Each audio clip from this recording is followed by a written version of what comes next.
Welcome in everybody to the third set here on the Camelot Smite League. Excuse me. We are here for another Merlin division matchup, this time between Underworld and Order of the Blight. I am Dr. Shrew, joined by Things Go Boom and Wolfie Pup on the Spectator. Things Go Boom, how are you doing? I'm doing good. This is the going to be a good last set of the day. This has major playoff implications in terms of if they're going to go into Gauntlet. If Order of the Blight, sorry, I had a thought and now it's gone. I'm so sorry. Oh, good. We're well into picks and bans here. We got Changa Hebwa banned out on one side, and Aphrodite and Bakasura banned out on the other side. All fairly standard bans for right now, in my opinion. Bakasura is in a great spot. He's probably the one I would least expect to see in the ban column, but he's just so good that that cooldown buff to his Eat Minion ability just so strong. And bans get finished up with the Agony and the Hell, getting rid of some of that some of those mages hella able to support or mid with the changes that happened most recently. Absolutely, just a lot of healing gone right off the table, saying we don't want to deal with that. Baka, like you said, is really strong. If he can get to that late game, especially with the crit build that's been going on him now, he just does so well. Especially with like how we saw in the first set with Cusco constantly being able to get those invades off, constantly just being a menace. It's you don't want to deal with it. Yeah, you definitely don't. It looks like Ishtar hovered and locked here for this Order of the Blight squad top Ishtar. pick. She's probably the best physical ADC in the game right now. Just able to bring so much with her different types of autos, all the crit that is so strong right now, and she's safe with both her dash and that ultimate, giving her CC immunity there. She's just an overall good pick, and I like seeing this in that first slot. Absolutely. I love the Thor hover and I love it in. I love Thor. Has the stun on the wall. You have that semi-global ultimate with Anvil of Dawn. The double tap potential with the one is just absolutely insane. Terra going into that fantastic team fight ultimate just does so much things, so many numbers at you that I don't want to even think about them all. Has the healing so can proc Lotus Sickle and just doesn't get knocked up either. Just a very good safe pick for your support that can also get aggressive if need be. This team fight is looking really good for Order of the Blight right now. It really is. And I mean, like you said, that Earthen Fury out of Terra, when they added in that additional mitigation to the alt with 10.3, it just made what was already a great team fight alt even that much better. It's kind of just a press 4 and win the team fight sort of ultimate. On the other side, we have the Merlin locked in. Uh, Even with the changes from 10.3, I mean, he's still Merlin. He still presses more buttons than you do. Gonna do more damage than you do, and he's still very good on this patch in this current meta. I love seeing that. And then they grab the Ganesh. How do you feel about Ganesh in support right now?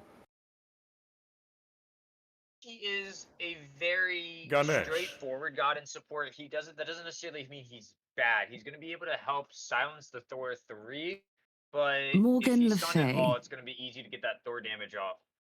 Speaking about the Merlin, great procer of Divine Ruin, which is going to help with this Terra. However, he also procs Terra very fast as well, because if you use abilities on people that are Terra ulted, they get that heal, they get that, and you take damage. So Merlin's going to be in a little trouble if he gets hit with this Terra ult. That is a very good point, and he's in a lane against a Morgan Le Fay, who is definitely in a good spot right now too. She can pump out so much damage and just one-shot you in late game, but she has such great self-peel with the fear on her 1 and the knockback on her 2. She can definitely bring a lot, and consuming power just deals an unbelievable amount of damage. As the rest of the bands start coming through here, we have Mercury and Naja taken away on one side, and Cernanos Ratatosker taken away on the other side. A bit of a jungle focus here in this second phase of bans. Rat is a very interesting pick here because you don't see it in solo too often as Jin gets locked in. An insanely Jinwei. safe pick here for for the carry of Order of the Blight. And this backline just screams safe to me, and Thor and Terra scream that they want to all in. So it's definitely going to be an interesting way. Right now, I'm really liking Order of the Blight's draft in terms of their team fight presence. Yeah, they definitely do have a lot of that. And if Jin can stay safe in the backline and just pump out those crazy crits, it'll definitely be able to let them get into it with relative ease, just allowing her to sort of free cast in the backline while they do their engage. Yeah, Looks like absolutely. we might have had a lobby remake, possibly here in this match before the picks and bans were quite finished. Waiting to see what comes of that.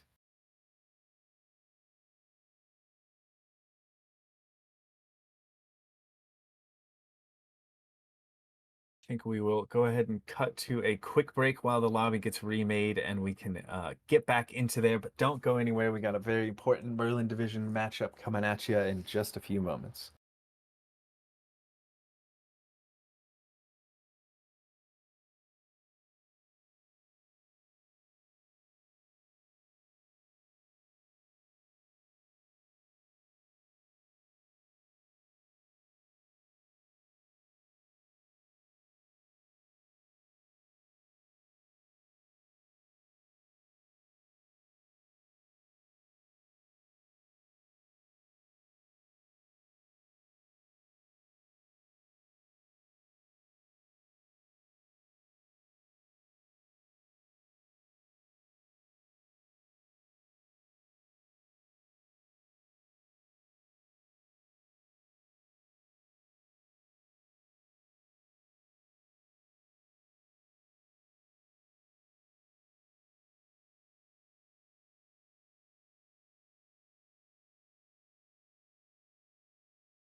We are back here with Underworld versus Order of the Blight. We had a quick remake on the lobby.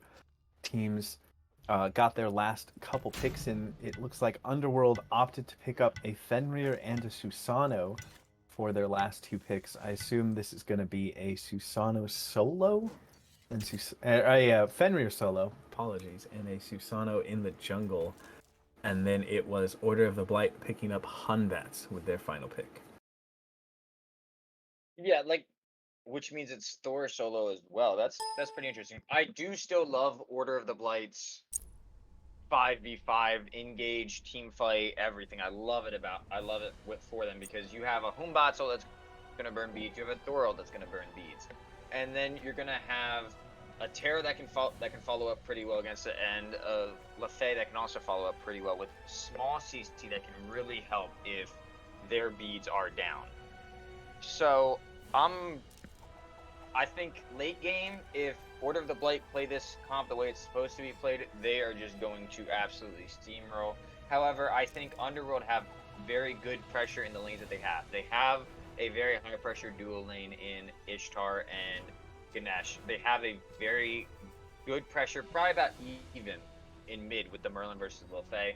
But Fenrir versus Thor, Fenrir should probably have that early if he's using his abilities correctly. So early, give it to Underworld. Late, I'm going Order of the Blight. Yeah, I think I agree with you. It's Underworld's draft is gonna kind of be contingent on taking that early advantage that they might have and trying to snowball it into something that can translate into a later game advantage as well.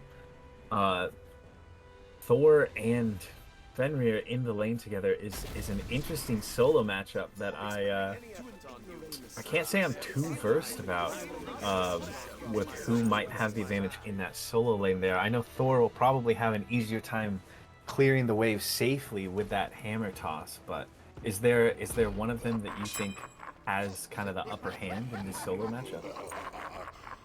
I would give it to Fen just because Fen has an easier stun to hit. He can hit a circle very easily. He just jumps on Thor while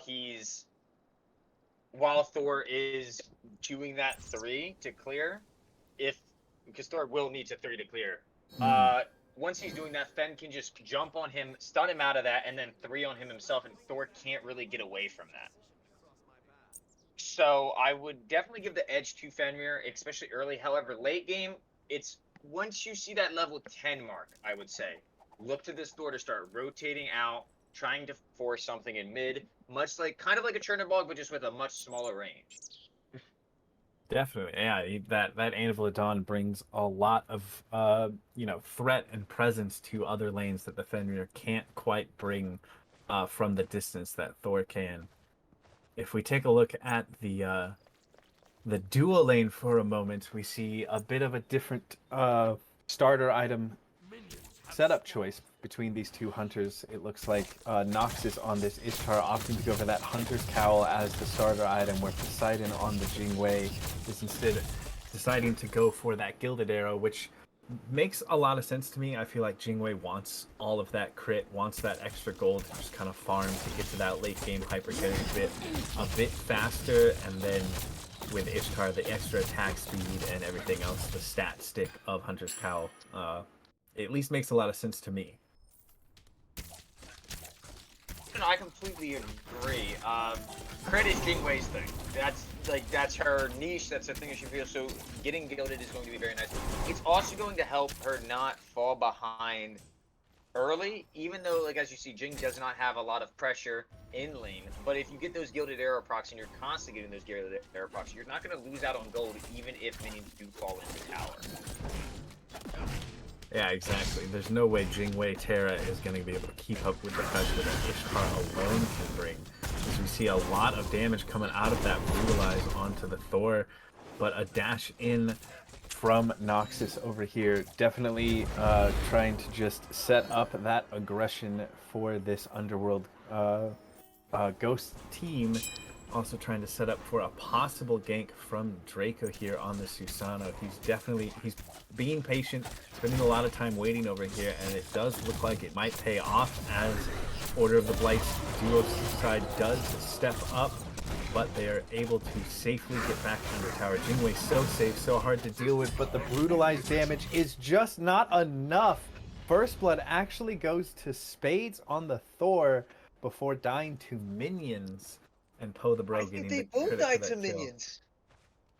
I think they both might have died to minions, which is just hilarious to think about, but also very sad. Yeah. But high pressure lane, 2 assassins running at each other as they're creating a fight in mid, and they're just backing off. But 2 insanely squishy people and in solo that also just want to do damage. You're eventually going to see a difference, especially because Fenrir is going a much more squishier build on the Thor. Thor's already going Warriors. Actually, looks like to be going towards a Reforge as well.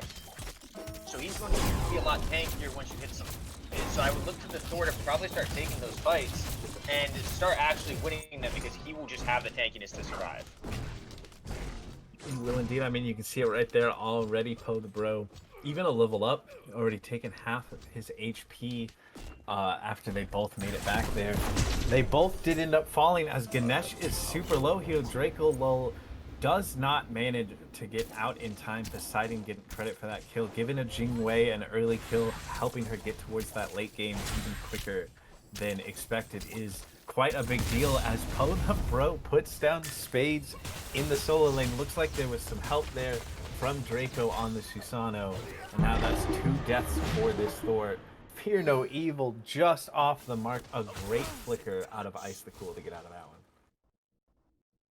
Yeah, absolutely. This is a bloody game early. 3 minutes in already, 4 kills, 3 in the solo lane. This is about what you expect from both teams drafting-wise. I would say Order of the Blade definitely are holding their own a lot better than their draft suggests in terms of how late it is. So I think Underworld, you're not sweating. Obviously, you're only 4 minutes in, but you want that you're clearly winning these fights instead of barely winning these fights. Agreed. This is a very scrappy match, as you said already here.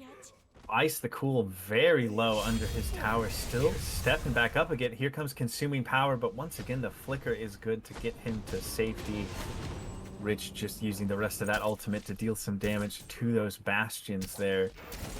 We see the Golden Blade Death's Toll combo out of this Fenrir in solo. Do you agree with Poe the Bro's choice of build there on a Fenrir? Golden Blade, if you are going Fenrir, helps you clear out a lot, and now that the How gives you attack speed as well, so you can go a more auto attack style build. I probably don't like the Death's Toll, but Death's Embrace did get that buff in 10.3, where once you upgrade it, it lowers your cooldowns as you're autoing, which is very good for a Fenrir to have constantly getting lower cooldowns just autoing. 100%. Draco coming over here onto this left side, does get the pull onto the Jingwei. Poseidon managing to stay safe for the moment Tornado was used, but on the other side, Hunbats is here trying to put down what Poe the Bro has been able to do. Will commit the Fear No Evil and get the beads out of Poe the Bro's Fenrir. No kills happening on either side. Both junglers committing their ultimates, but not quite getting exactly what they were hoping for. Is the kind of gank you want to see out of this boss, though. Punishing an overextension is just that you're going into a Fenrir that has CC immunity for 4 seconds, and then can have CC immunity for another 2 seconds with his beads, with his ult and beads combo. So you're not going to really be able to find much ult value, at least in terms of forcing him back onto you. But still a really great way to punish Poe from moving up so far. He doesn't have TP, so he did miss a wave just because he had to back. That is very true. Those incremental advantages can definitely start to kind of allow Spades to get back into this game. Already having fallen twice, 6 minutes into here, he's a level down, but that additional support of his jungler coming over definitely going to help him out in keeping pace in this solo lane.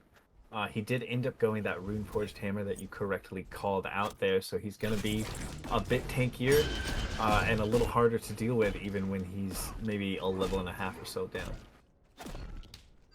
Yeah, absolutely. There's also, it is worth noting that both of these jungles have gone for separate starts. Underworld is playing with that high aggro early that we talked about by going that Jotuns. Jotuns is a much better item earlier. You get the flat pen, you get the 20% right away. Umbat's going the transmute. He's going to be better late because he's going to have a lot of power late, but less cooldown right away. So you're gonna, as bots, you're gonna really use that ult, and then you have 110 seconds where you just kind of can't. So you're gonna sit around, you're gonna farm, you're gonna try and get up. Get it stacked, and then once that stacked, start to look for the Swoonbots to get active a little bit more. Definitely, that is. You hit the nail on the head right there. As the teams continue just to farm up for the moment. Got a little skirmish happening in the jungle here between these two junglers. Doesn't look like it will amount to much of anything, but both are on the rotation towards this duocide. You know that both of these ADCs are completely aware of the fight breaking out around this silver buff right now. Terra ult gets used defensively just to make sure that they make it out safely. Their Hunbats did get low as Merlin, Ice the Cool, stepping up. It does get that kill onto Rich, using the stance change to add in that extra damage, and that is a Gold Fury call out of this Underworld team, and it doesn't look like Order of the Blight are aware of it or going to be able to step up as Poe the Bro does get another solo kill. Fear No Evil used just to make sure that this Merlin is not completely safe as he steps up to try and zone, but he will live. A good Ishtar ult out there to buy some space. Poseidon on that Jingwei wraps around on the side thinking about engaging, but decides better against it. That's a Gold Fury for this Underworld squad and a kill in solo, pushing this gold lead to 2,600 at the 8-minute mark.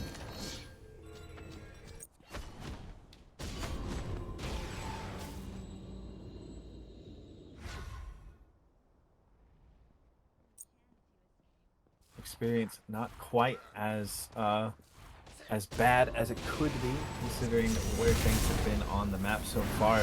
Ice the Cool getting aggressive and stepping up, does get feared and knocked back, but still putting out so much damage onto Rich, who just walked into lane and already has around 25% XP. It is never a good feeling when you're just trying to get farm and just trying to try and make it further into the late game there. Ice the Cool's Merlin, even with just Cursed Orb and Spear of Deso, is swinging right now. Absolutely. I think with that tier 2 Deso or Doom Orb, you do get percent pen now, so that's a big part of it. You see Rich going towards this more, I would assume, to be brought up to Hootie's second item, which is really good if you're getting on low targets, but Doom Orb is a lot better if you are focused on just in general. Yeah, so 125 power on Doom Orb is just good. It's just good. Yeah, it's just really, really good. As Fen looking to get aggressive. Again, this Thor really cannot do much in this lane. Fen going 2 damage items. I'm interested to see if he'll keep going damage. I don't think he will, but it's possible. I think he'd be a lot worse late if he did. Meanwhile, this Thor will actually be able to really help out his team by going down. Fox is hanging around a wall. Looks like the jump will be good to get him out, but he might have been trying to set up for some sort of trap there and got it turned on him instead. Yeah, bots is really good. If you can make that Fear No Evil and push the wall as there is a fight here. Fear No Evil is out and might just save TFC's life, who he's now running in the opposite direction towards the enemy jungle, just trying to make it to safety.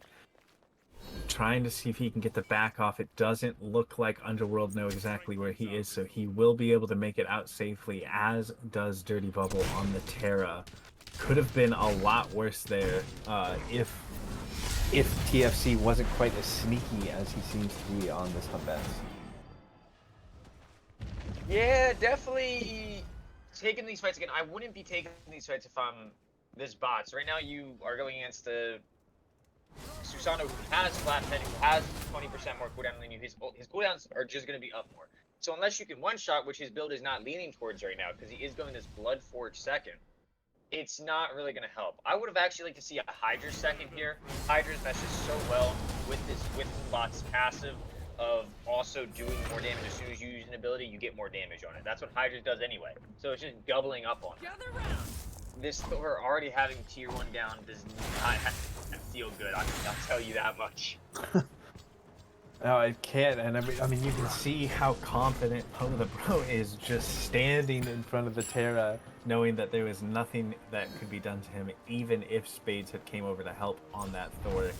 2 levels up on his lane opponent, just good ways into the build. He is not worried about anything at the moment, but Order of the Blight not one to sit on the back foot here, pulling this Pyromancer. Does look like Underworld knows about it, though, and are stepping up to try and stop it. For now, it seems. Pyromancer will be leashed, and we'll just see some backs coming out until Underworld decide, well, I mean, if you're not going to take it, we might as well go for it. There are still members of Order of the Blight here to try and contest.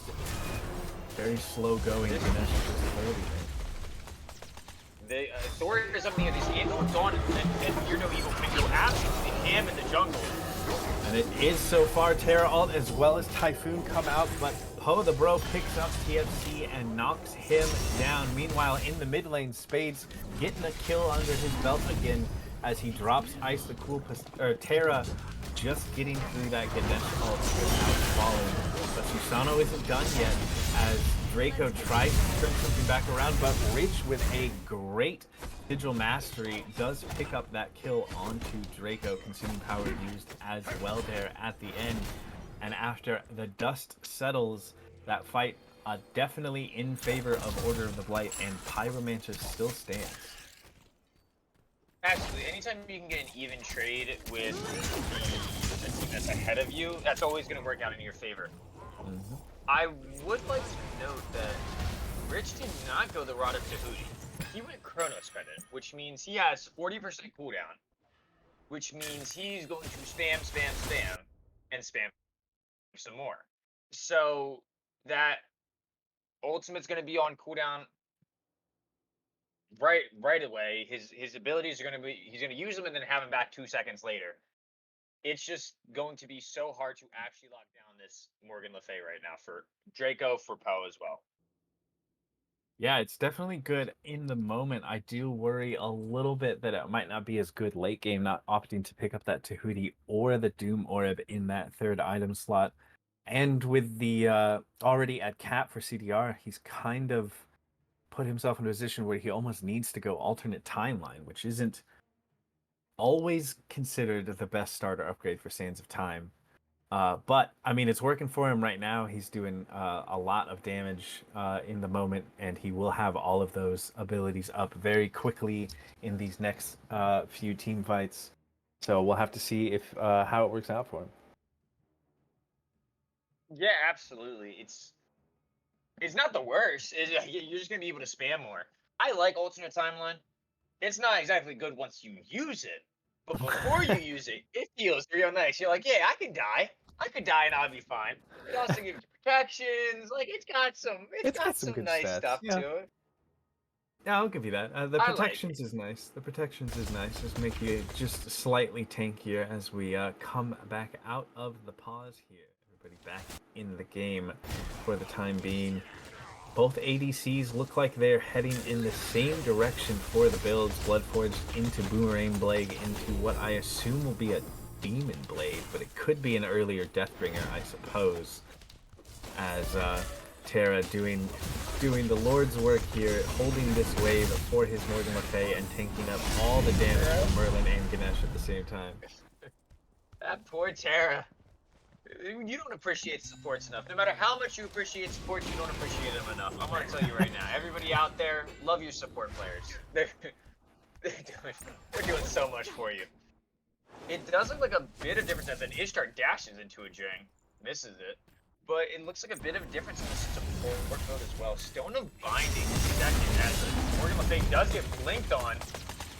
Should be safe though under the tower. That self peel we talked about that she has, that knockup just completely ending any attempt that that could come in there. But there, do you like Stone Binding on a Ganesh?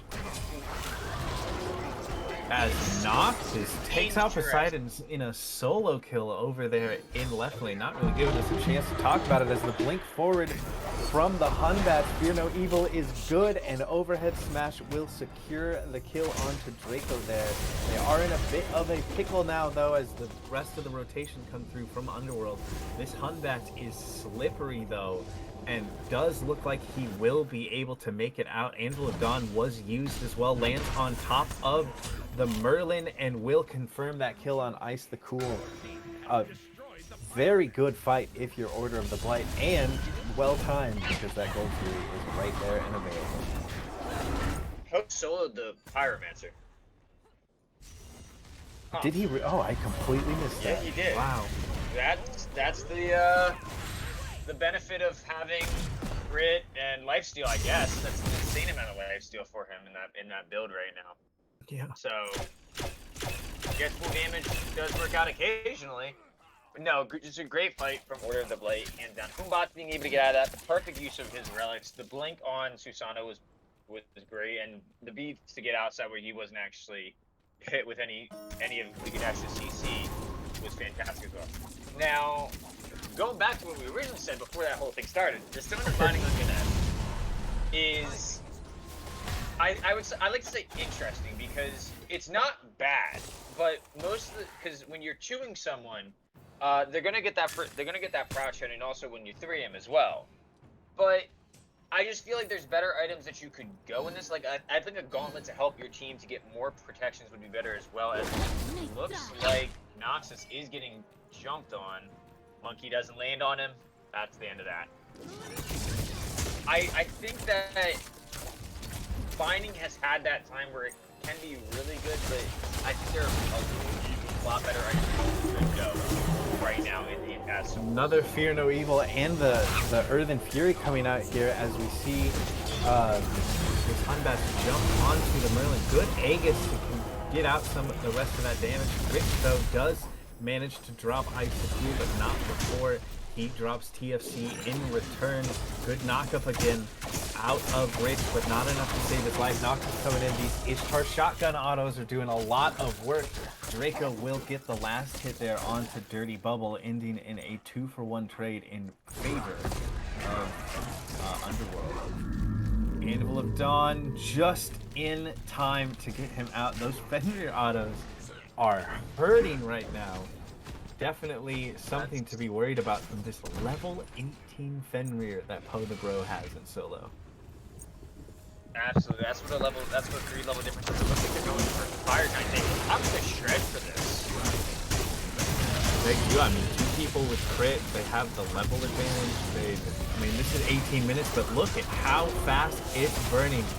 Can TFC make it in time to try and steal? He does get in there, but is unable to get the actual steel beads used to make sure he can get out safely. And that is an 18-minute Fire Giant for this Underworld squad. Yeah, that's insanely fast. You can't really get a Phoenix off of this, but I would expect them to group up and tower sweep the remaining 3 tier 2 towers here.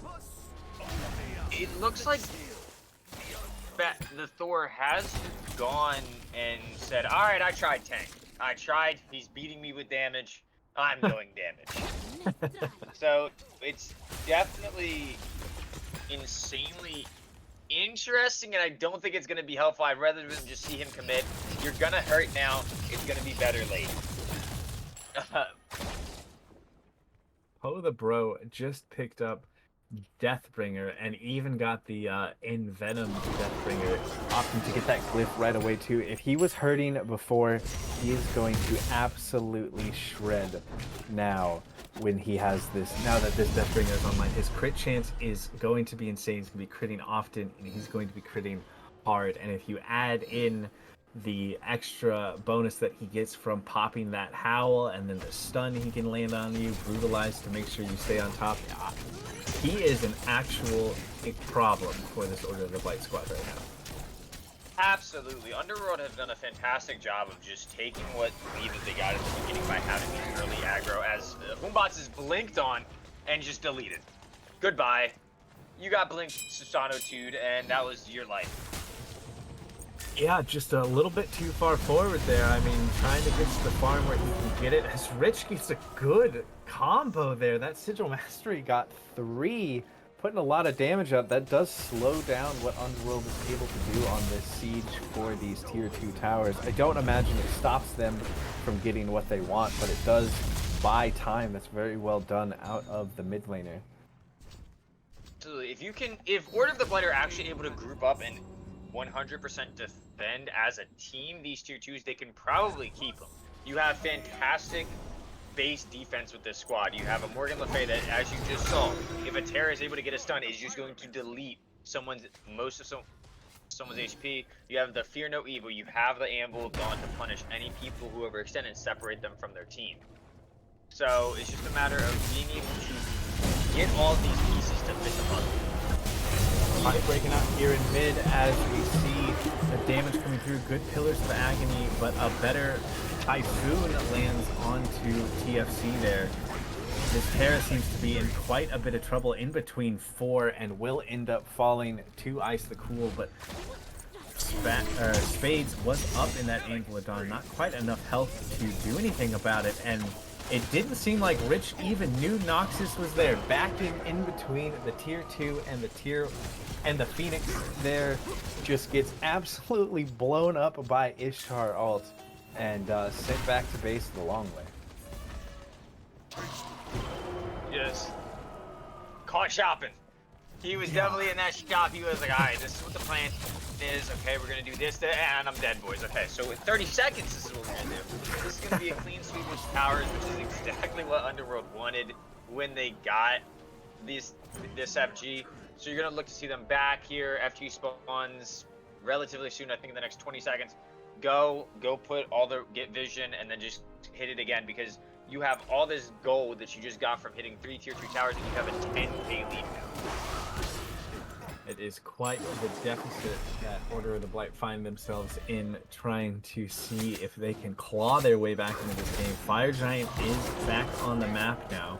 With no Phoenixes down, it does give Order of the Blight a chance to step up and try and defend this, but with that 8,700 gold difference, it's going to be a hard fight here in the jungle if they want to have a chance to get this Fire Giant, but I feel like they almost have to step up and at least try. Absolutely, I agree. I think their comp also works really well in these jungle fights. Also, this is a 3v5 that's happening right now in Fire, as Merlin and Ishtar are just going at gold. And TFC gets a double kill, even getting the shutdown on the Poe, the bro there. That was a great Anvil of Dawn, but all the while Dharmic Killers was taking down the Fire Giant, and Order of the Blight managed to secure it. That's a triple kill for TFC on this Hunbats, and what seemed like a very hard hill to climb to get back into this game, all of a sudden turned around on its head. They have Fire Giant on 5 members. 3 members of Underworld are down, and they can turn around and start sweeping the towers now. Just a phenomenal misplay from this Merlin and Ishtar. I don't know what they were doing on the left side of the map. Sure, Primal's good, but you're on Fire Giant. It just seems like a miscommunication from Underworld just caused it to happen, and immediately Order the Blade have the gold lead. Yeah, just a great turnaround from this squad. They should be able to sweep up at least the tier 1 and tier 2 tower in solo. They might have time to head over and get that tier 2 in duo as well. It looks like Spades is already over there pushing the wave in, getting ready for his team to join him or just solo it himself, but it doesn't look like Underworld are ready to give this tier 2 up for free. They still do have a 5,000 gold lead. The blink in from Poe the Bro does get the feed out of Poseidon on the Jingwei, but the Ishtar ult is good. Does get the Aegis off. Terra ult was just not enough, and it should be Dirty Bubble in quite a bit of trouble here as well. Merlin flickering aggressively, stance change, and Ice the Cool will get that kill onto Dirty Bubble. They did get the tier 1, but Underworld is not scared of a Fire Giant. Absolutely, just a little bit of an overextension from Order of the Blight, because you had 3 members back, and then it was just that got caught. Anvil is on, though. Have this Anvil gone. Not quite on the mark. Poe the Bro has lots of trouble, though, but he will get Fear No Evil, then he will get taken out, though. The turnaround onto TFC might be a lot, and Noxus does get that kill, but Spades is in the backline. Spades has a double kill trapped in the Dharmic Pillars, and Noxus does get that final hit there.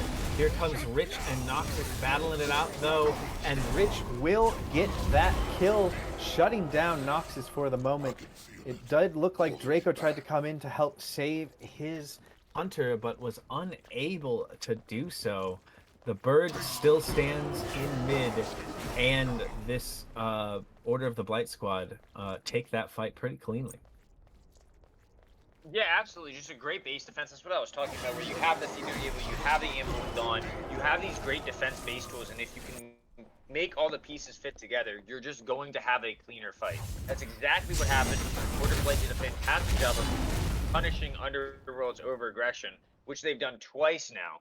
So Order of the Blight's right back in this. They've killed this gold deficit that they were in.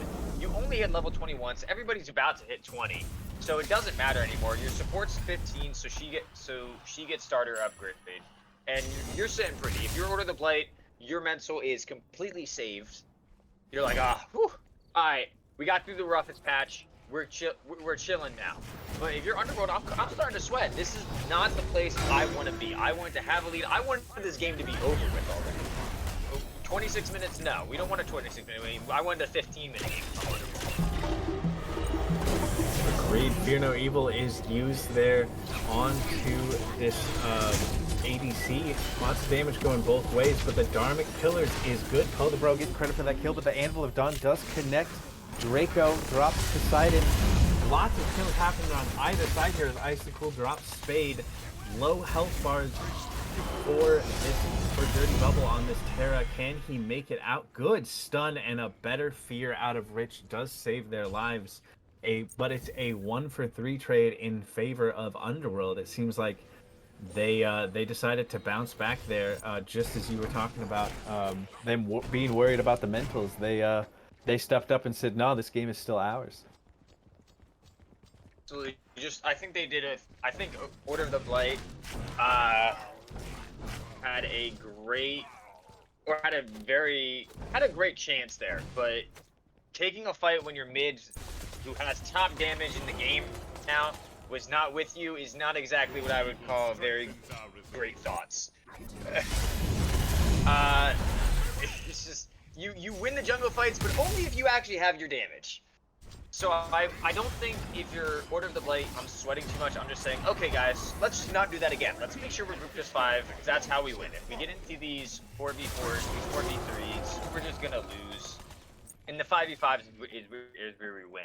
As you're seeing Underworld come up and getting those last items, as this Fen is just going pure damage. Fen is another ADC. He's just got to be in front of you to actually auto you. Yeah, he is scary. Picking up that chin size there in that last item slot is just going to mean he is going to be able to eat through both of the frontliners of this Order of the Blight squad. It does look like on the opposite side, Poseidon's build is almost getting finished up here. Has that Deathbringer, has that dominance, probably going into that Demon Blade. As Fenrir is in the back, Poe the Bro trying to put everything on his back in the middle of 5. Will get taken out. Anvil of Dawn being channeled here. He's up in the air. Fear No Evil into the wall, and what a combo that was. Spades get one, TFC gets the other.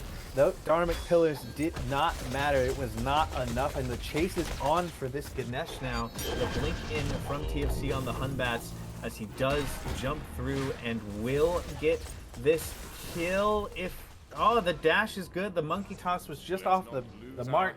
And now he's in trouble from Ice the Cool on the Merlin, but all the while, Order of the Blight is just doing this fire giant in the background. Jingwei, definitely enough damage, especially with the help of Rich, to burn this. And Hunbass is almost on zone duty here, making sure that Ice the Cool doesn't get a chance to step up. Good Thor from the back, hits the wall, dashes in. Fire Giant does go the way of Order of the Blight. That combo between Spades and TFC with their ultimates was a sight to behold. Absolutely. It's just exactly what you wanted at it when you're picking this comp. I want to get them into a corner. I'm going to Fear No Evil them into the corner. You're going to dunk on them while they're in the Fear No Evil into the corner. And we're just going to kill them. That's exactly what you wanted. You could not have drawn up a better game plan or a fight than they just had. It was beautifully done by Order of the Blight. And right now, especially because Merlin just used beads, this siege just got a lot easier and a lot more difficult for Underworld. Good news, Underworld. You still got Ishtar. You still got Merlin. They are very, very good at keeping these waves out of tower. You have a Ganesh with Shogun, so your two auto attackers are going to be able to auto attack faster. You just need this Fenrir to not be where he is. You guys all need to get under the Phoenix and play under that 6th man. Yeah, Poe the Bro almost in a bit of trouble there after leaping with so many members nearby. Excuse me, TFC does use the Fear No Evil that pulls the beads off of that Fenrir there. who should be able to make it back to safety, but I completely agree with you. They need to be backing up and focused on this siege defense to not get caught out here in the jungle.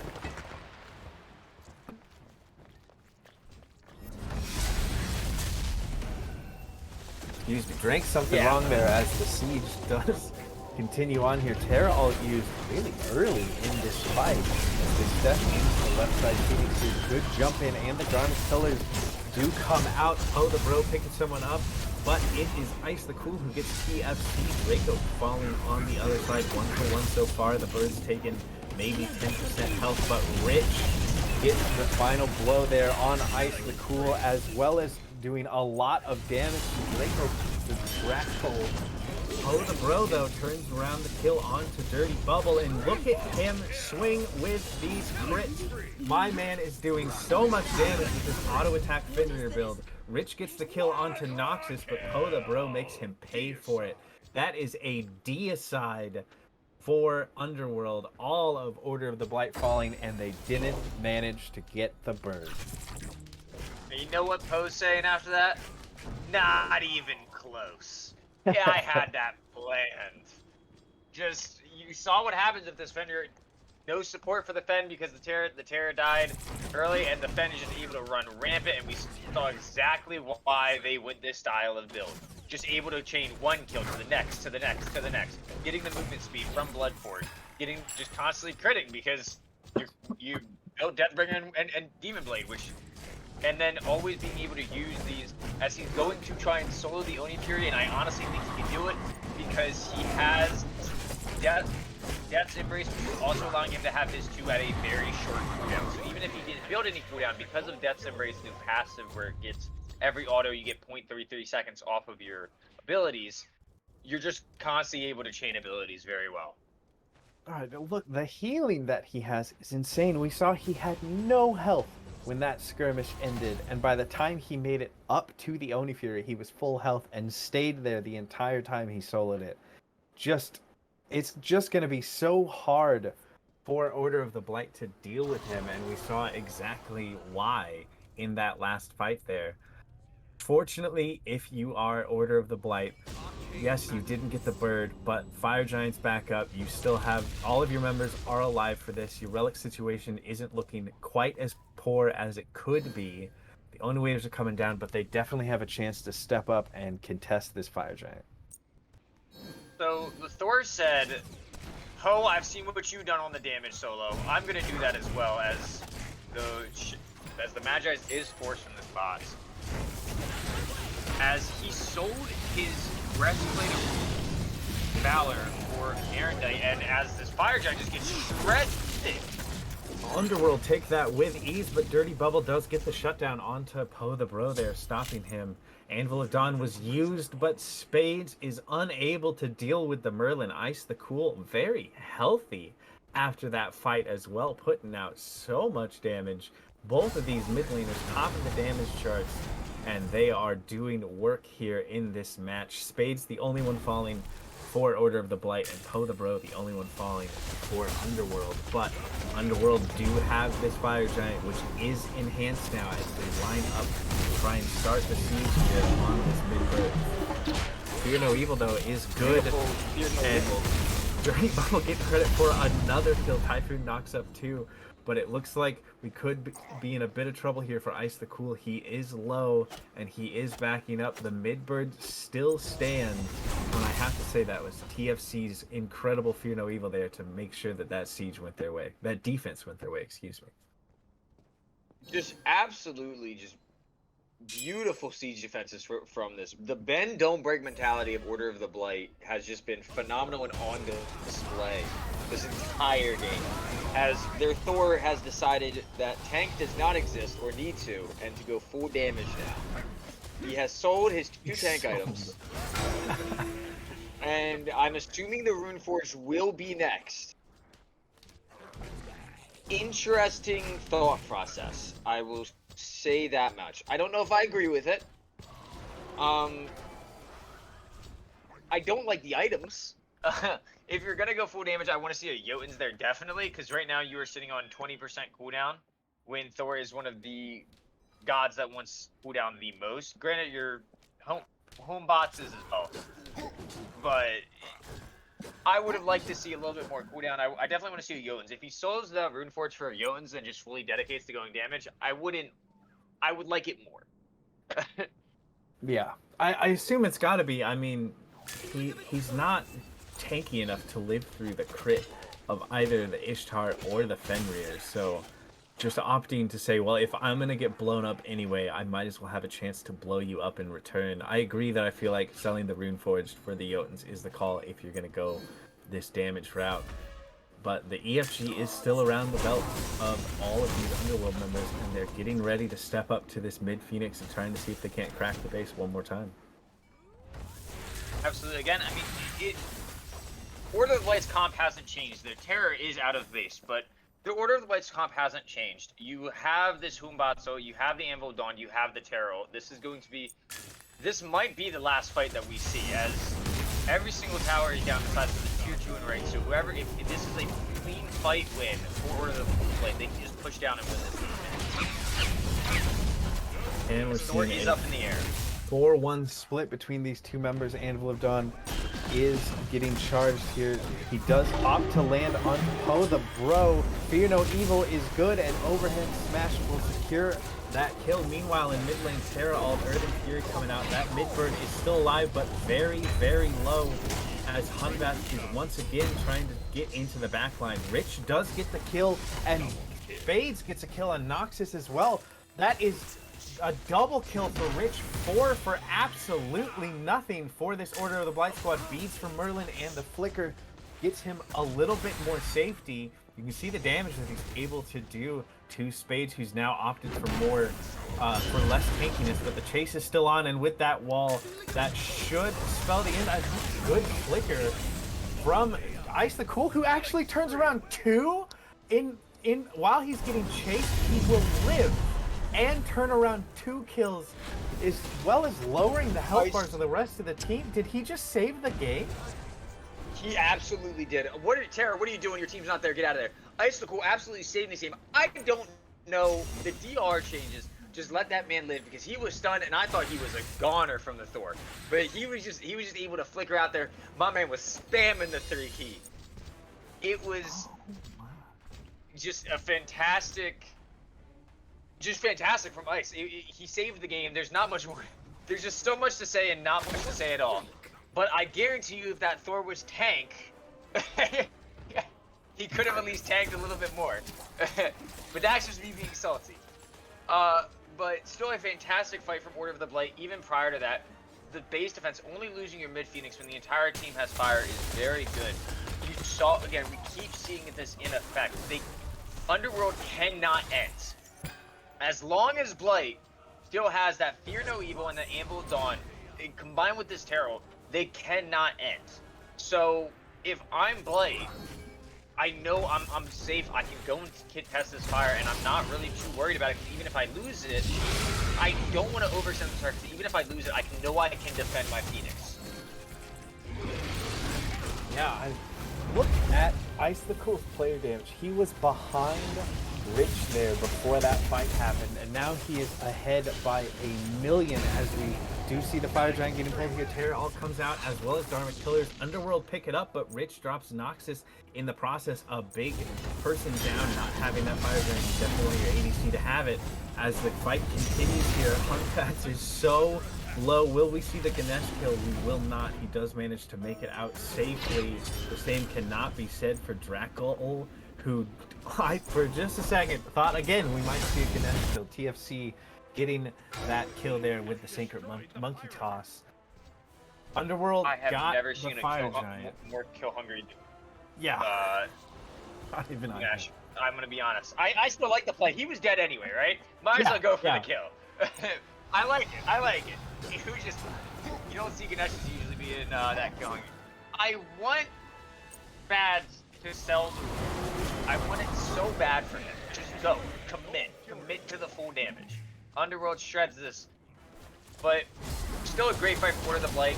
They still have all 5. Sure, the other 3 have 3, as they could get collapsed on here. The second 3 appear on this thing, I am looking to all in them as Blight.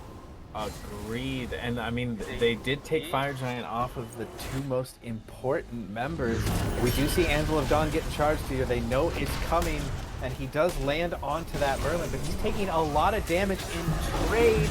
And Ice the Cool again manages to take him out there, but TFC was around this time and he put that mid laner into the ground and will take out Draco as well. Here comes Poe the Bro on this Fenrir ulting and just deleted. Noxus manages to land the Ishtar ult, but could be in quite a bit of trouble as well. Good Terra CC. Dharmic Killer's used to try and peel, but it's not quite enough as this fight continues here in the duo lane. It could be another death for Drackle as well.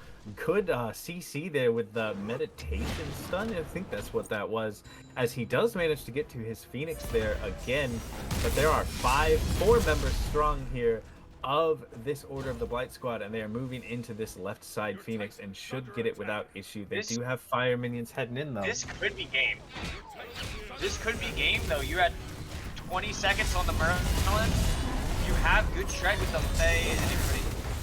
That's true, and there is no Dharmic Pillars, so this Ganesh cannot really do a whole lot to slow this down, and the Titan will end up falling after a crazy back and forth set where it seemed like either team had a chance to win at any point.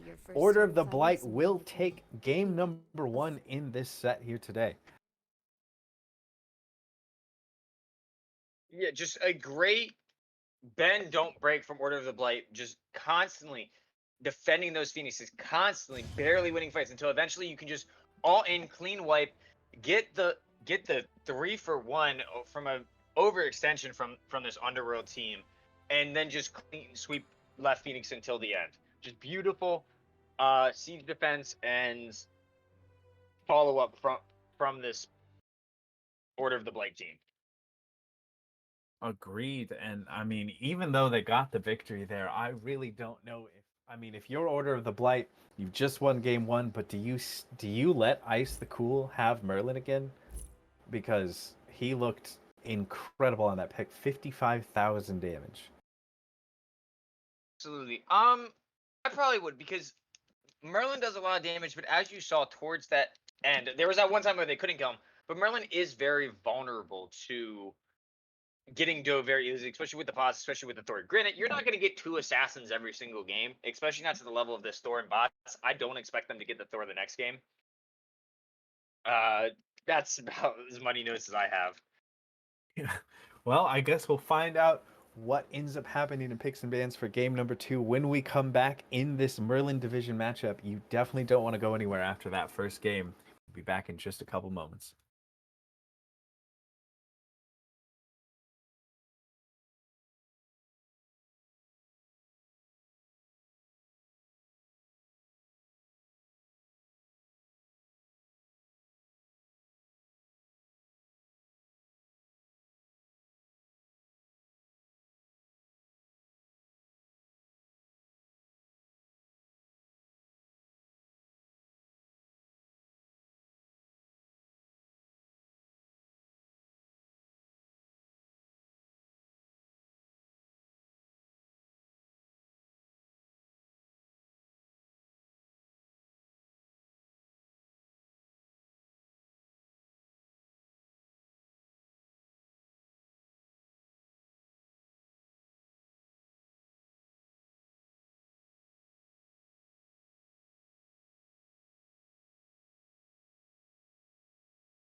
And we are back with game number 2 in this Merlin division matchup between Underworld and Order of the Blight. Order of the Blight with first pick here for this important second game to see if they can't shut out the set here. They're deciding to take away that Bakasura once again. Absolutely. I would like to note that if Order of the Blight do 2-0 here, they guarantee themselves to not be in Gauntlet. So this could be a very important set just for playoff implication and mentally better, because if you can skip Gauntlet, that's exactly what you want to do. 100%. Yeah, that is very important for this Order of the Blight team. So I expect them to be working really hard in this picks and ban phase to get exactly what they need to take that victory. We see the Hell and the Afro getting taken away, as well as the Terra. Doesn't look like Underworld want to deal with that once again, and I don't blame them. I feel like Dirty Bubble looked very good on that pick and set up so much for his team. Absolutely. Merlin getting banned. Respect banned both ways. Hey, your Merlin popped off. We don't want that. Yeah. Hey, your Terra did well. We don't want that. I would expect to see they banned none of the same bands coming out from Underworld here. They banned Chanji, Hebo, and Agni last time. You're not seeing any of that here. I could imagine seeing an Agni ban, but I would expect a Thor ban instead. Yeah. Getting rid of that semi-global presence, that ability to flex it in between jungle and solo as well is very big for this. So that way you can at least see, and it's an honest draft. None of that changing where I'm playing stuff. And I mean, Spades had a rough go at the start of it, but once we got into that team fight phase, he was doing so much work with those Anvilodons, with the wall stuns, and just making being a menace sort of in those team fights. And the combination with TFC on that Hunbats was not something you'd probably want to repeat if you're on that Underworld squad. So I agree. I feel like it's a very good takeaway from them. And it looks like Order of the Blight will top pick the Ishtar for themselves this time. Gonna give that to Poseidon and see what he can do with arguably the best hunter in the game right now. Absolutely. Just taking probably, I would assume this would probably be the best top pick that you can take in this scenario right now. You probably wanted to top pick the Thor. They banned it out. You're like, all right, what's our game 2? Let's get something on. Let's get Poseidon on something that's not as safe as the Jingwei, but even more powerful. Poseidon, Lance call up, off rolling as well. You just want him to be safe. You want him to be secure. You want him to not almost feed. time Basically, to is like start any the call up's show. job. It's just to not feed, play well, play with the team, listen to calls. Yeah, exactly. And I mean, Ishtar can bring so much to team fights. Just a very good pickup for this Order of the Blight squad. On the other side, we have the Maui locked in top for Underworld.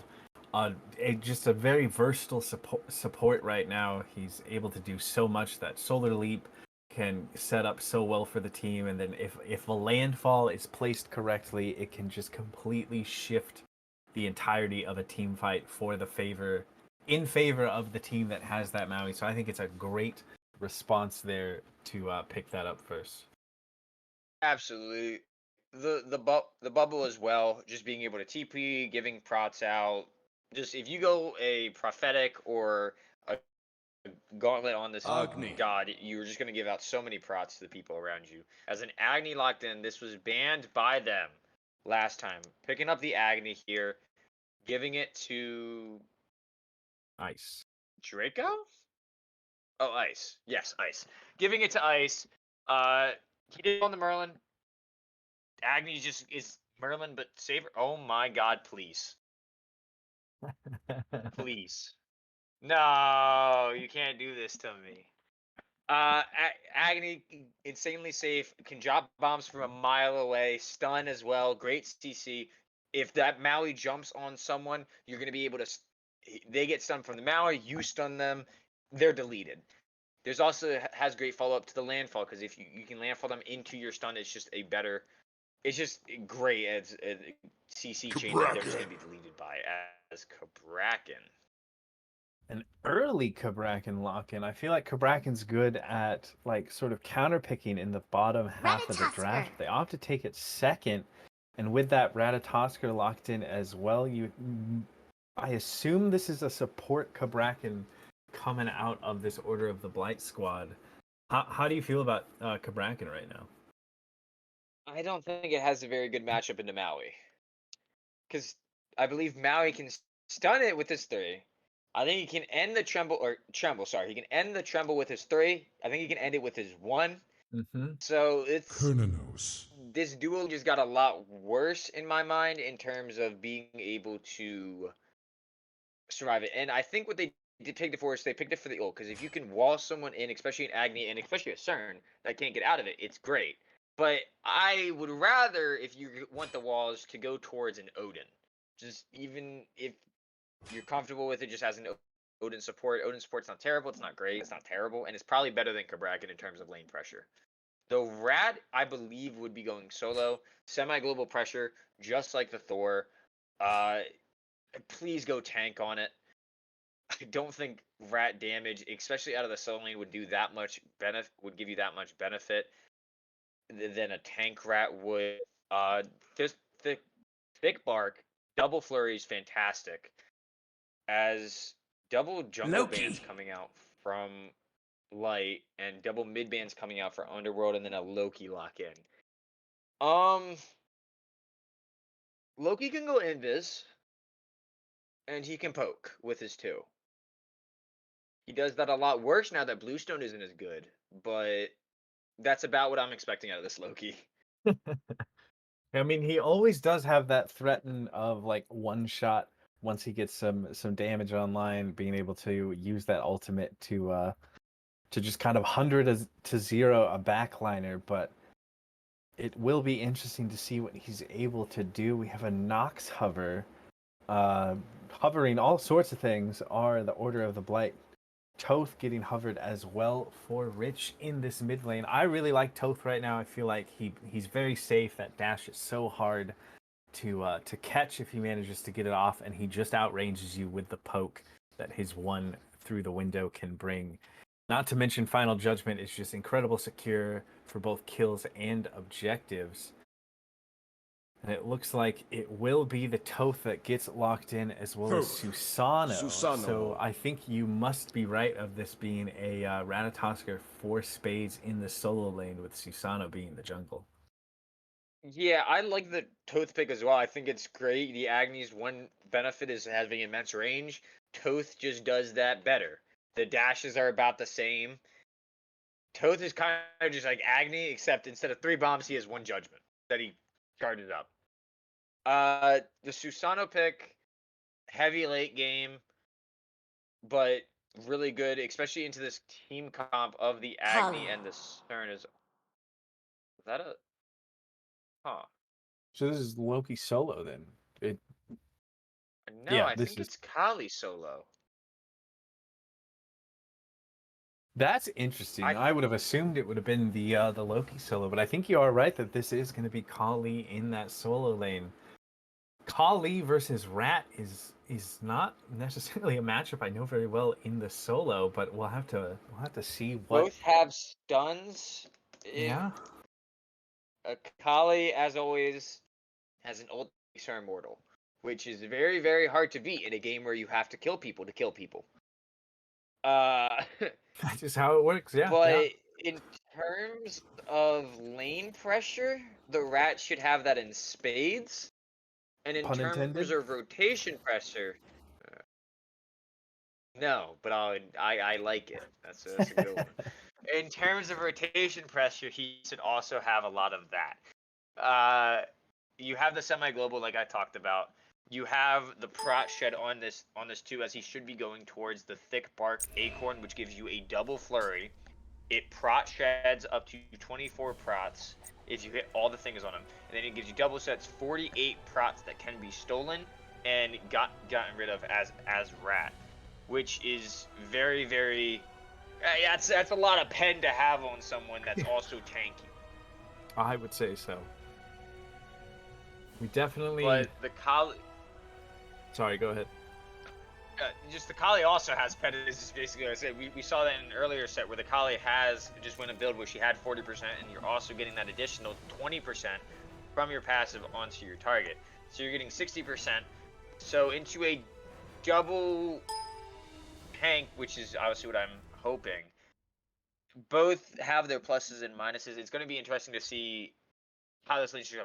It should be in Rat's favor, but I could see the Kali, if the Rat misplays, like the Thor did, winning this lane easily.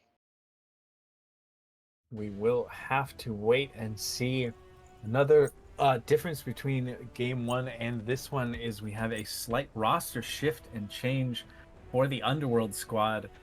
Stay Reels is stepping in as the ADC, which moves Noxus over to that jungle role. So a little bit different roster setup for Underworld, getting that Stay Reels back in that ADC position. It does indeed look like this is a Kali solo.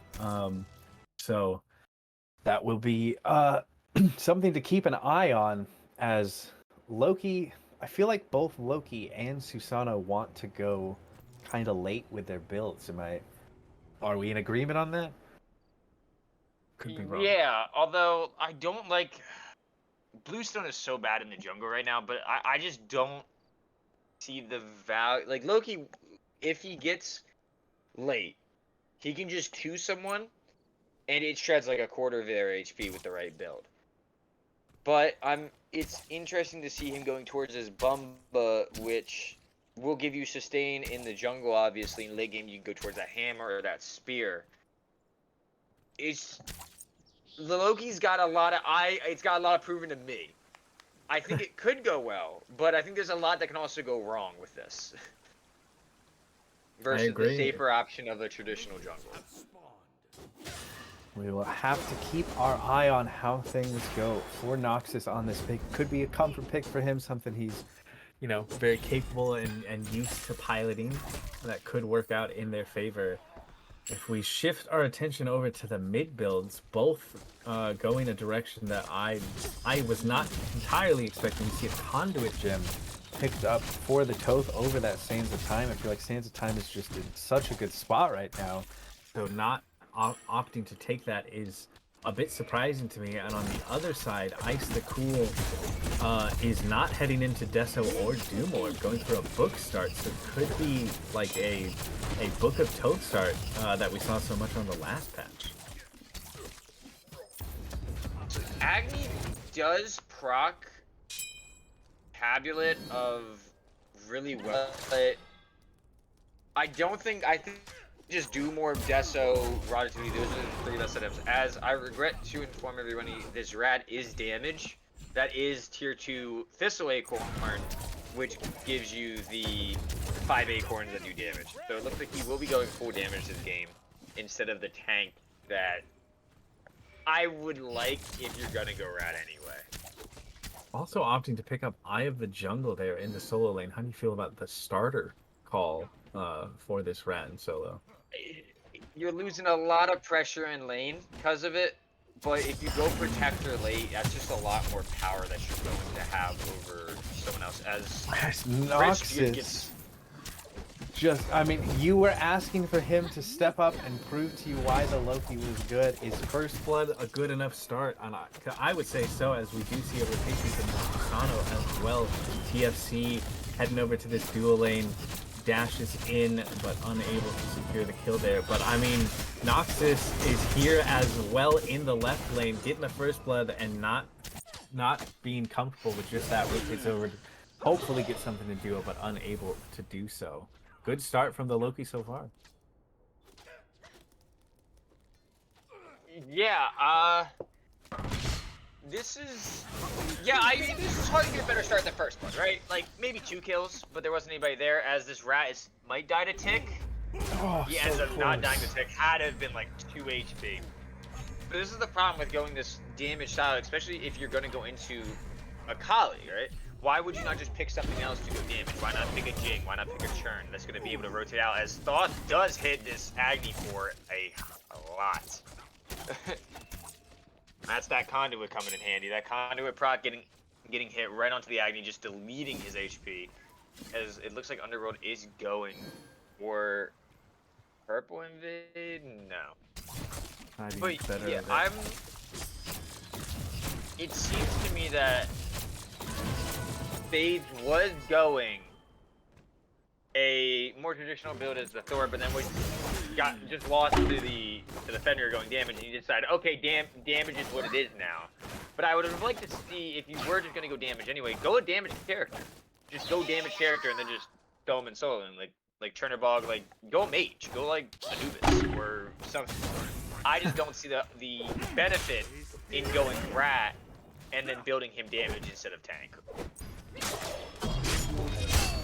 As another rotation from this Loki, the ultimate was used, but Ratatosker does get up into the branches there and should be able to leap safely back to his tier 1 tower. But already we see Noxus rotating. He's been in all 3 lanes now, applying pressure, and off to just a great start. Has that Jotuns online, so his damage should be spiking at the moment here. And with that additional 20% CDR, even though he just used that ultimate there trying to get something done with Spades, he should have it up fairly soon, as Destruction is forced out on the Collie. Does get that little bit of heal, and it doesn't look like Spades will be able to put it down. I mean, that's exactly what you were saying earlier. Being able to become invulnerable is a pretty good ability.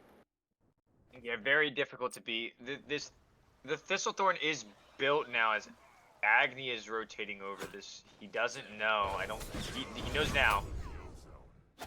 Got caught out by me.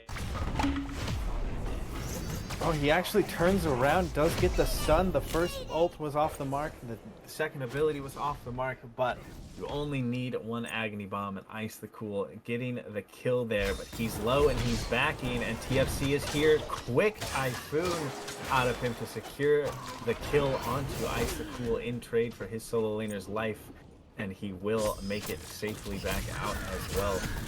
Not quite as scrappy as the last game was, but starting to already turn into something a bit scrappier, as once again we see the ult out from Noxus.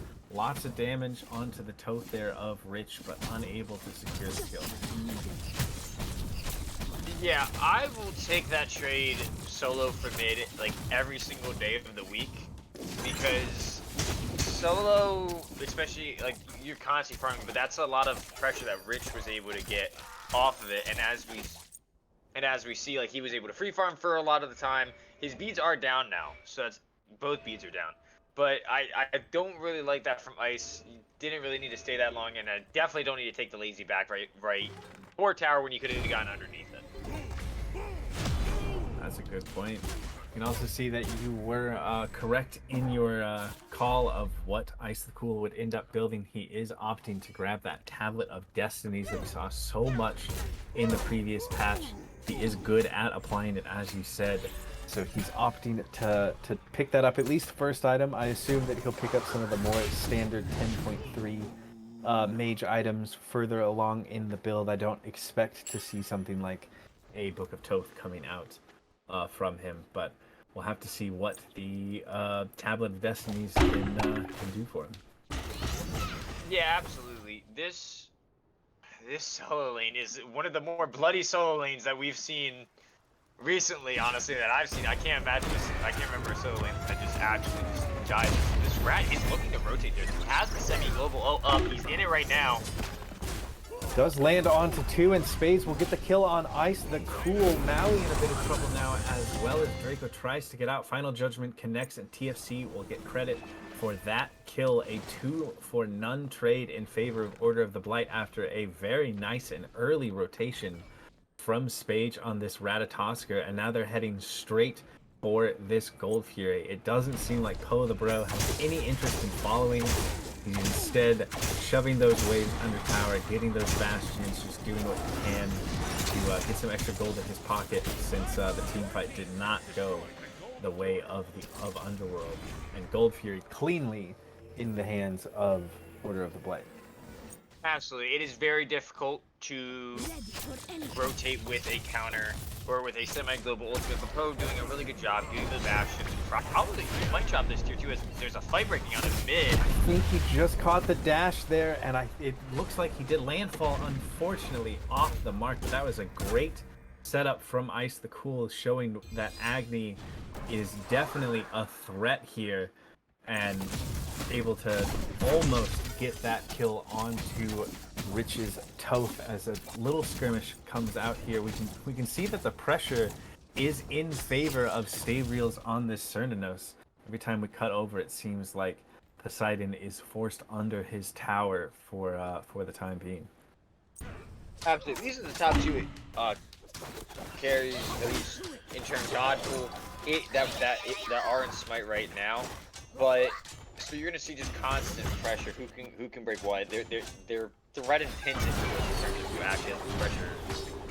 Rotation from TFC. The Typhoon is good, but the Destruction ultimate is better. We will see Spades head up into that tree and turn around, not wanting to take any more of the fight with Noxus there on the Loki.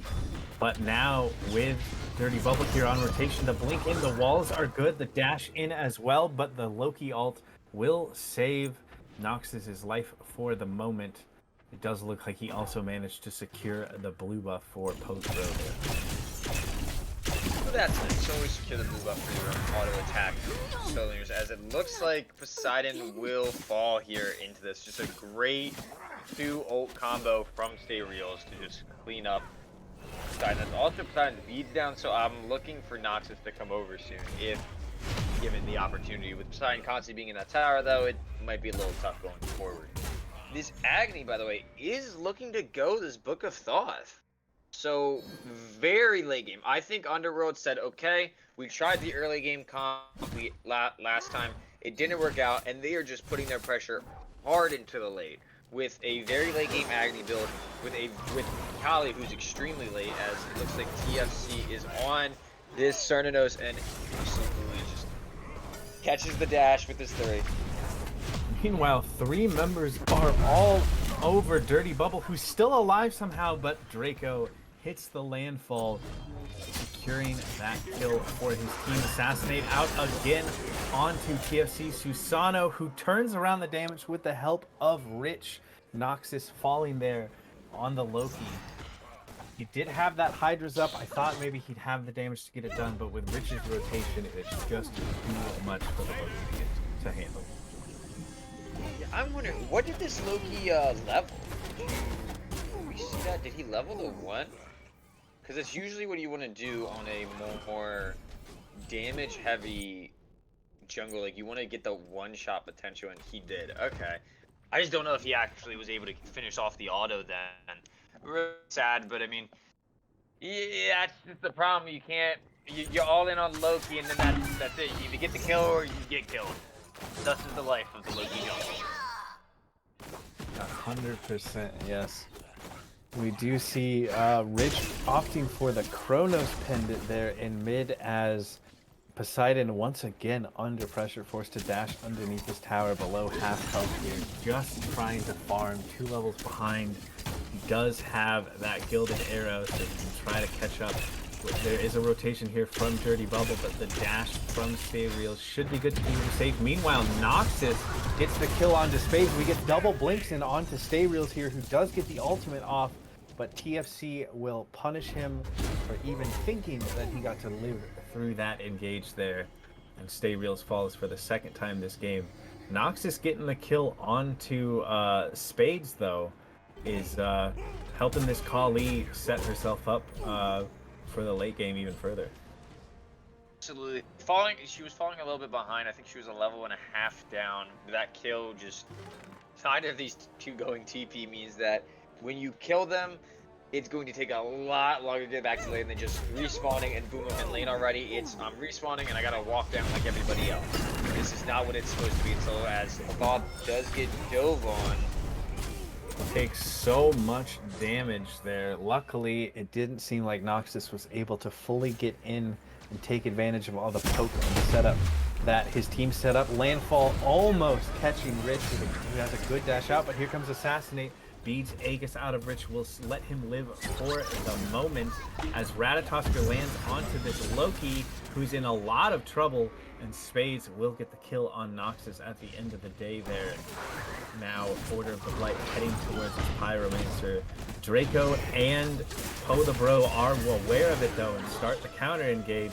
Poe the Bro opting to jump towards the very low health Rich and is taking a ton of damage in trade. Order of the Blight get the Pyromancer, but Poe the Bro shuts down Dirty Bubble, getting that kill.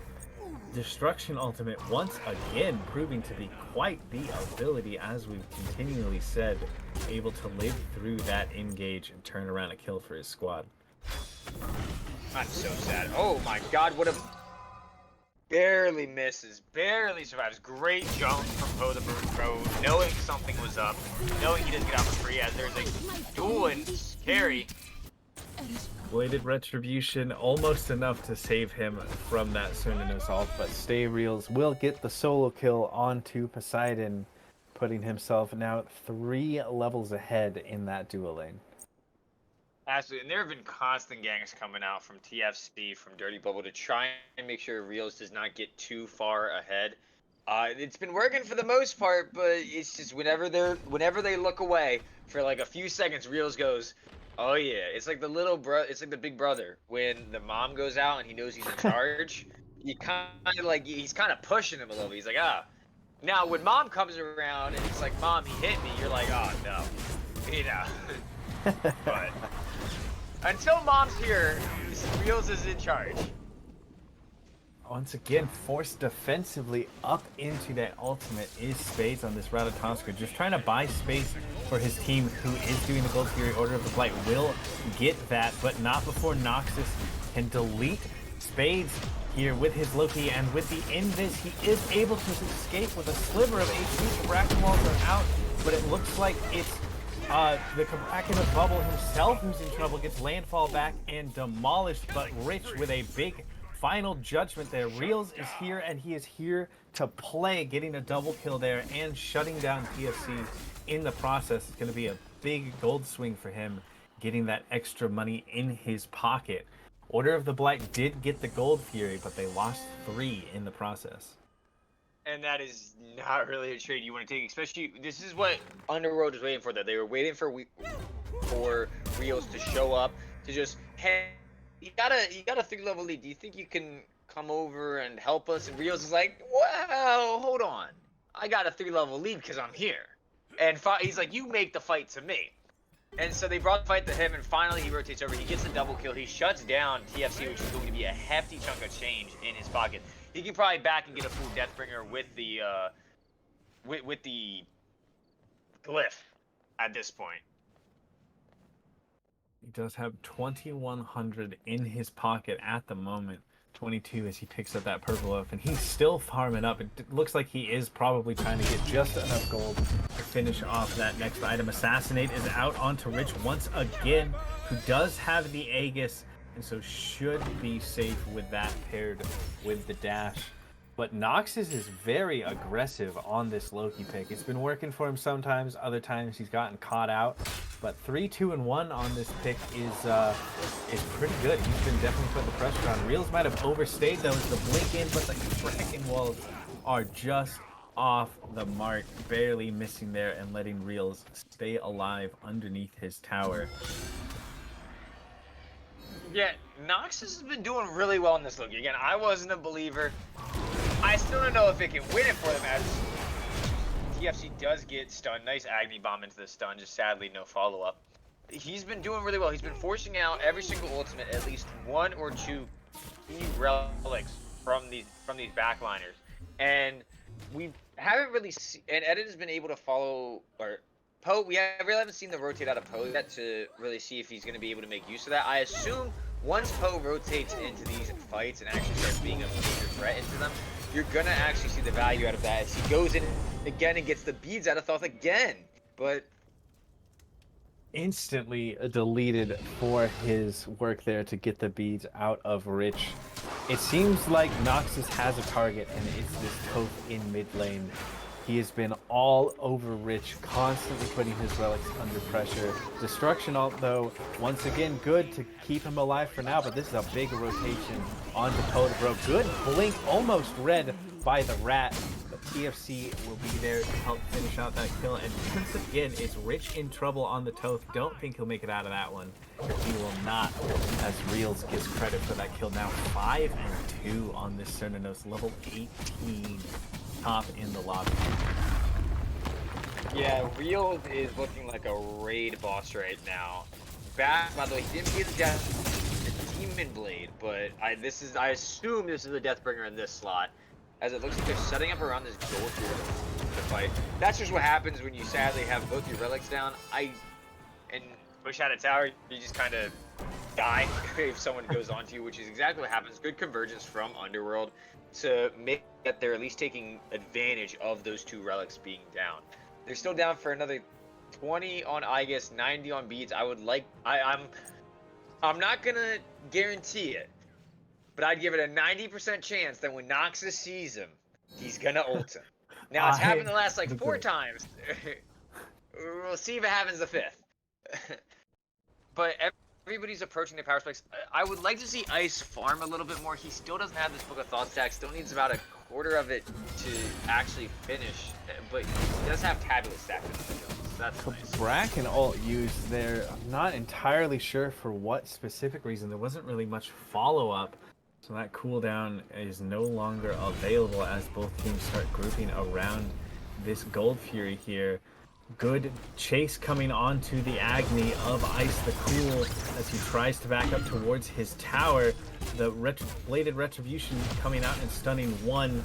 Poseidon in a bit of trouble though as, Spades is the one who's in trouble. Stay Reels getting yet another kill as Bubble falls to Reels as well. TFC using the Typhoon as a disengage as the rest of this Order of the Blight squad just tries to make it out safely.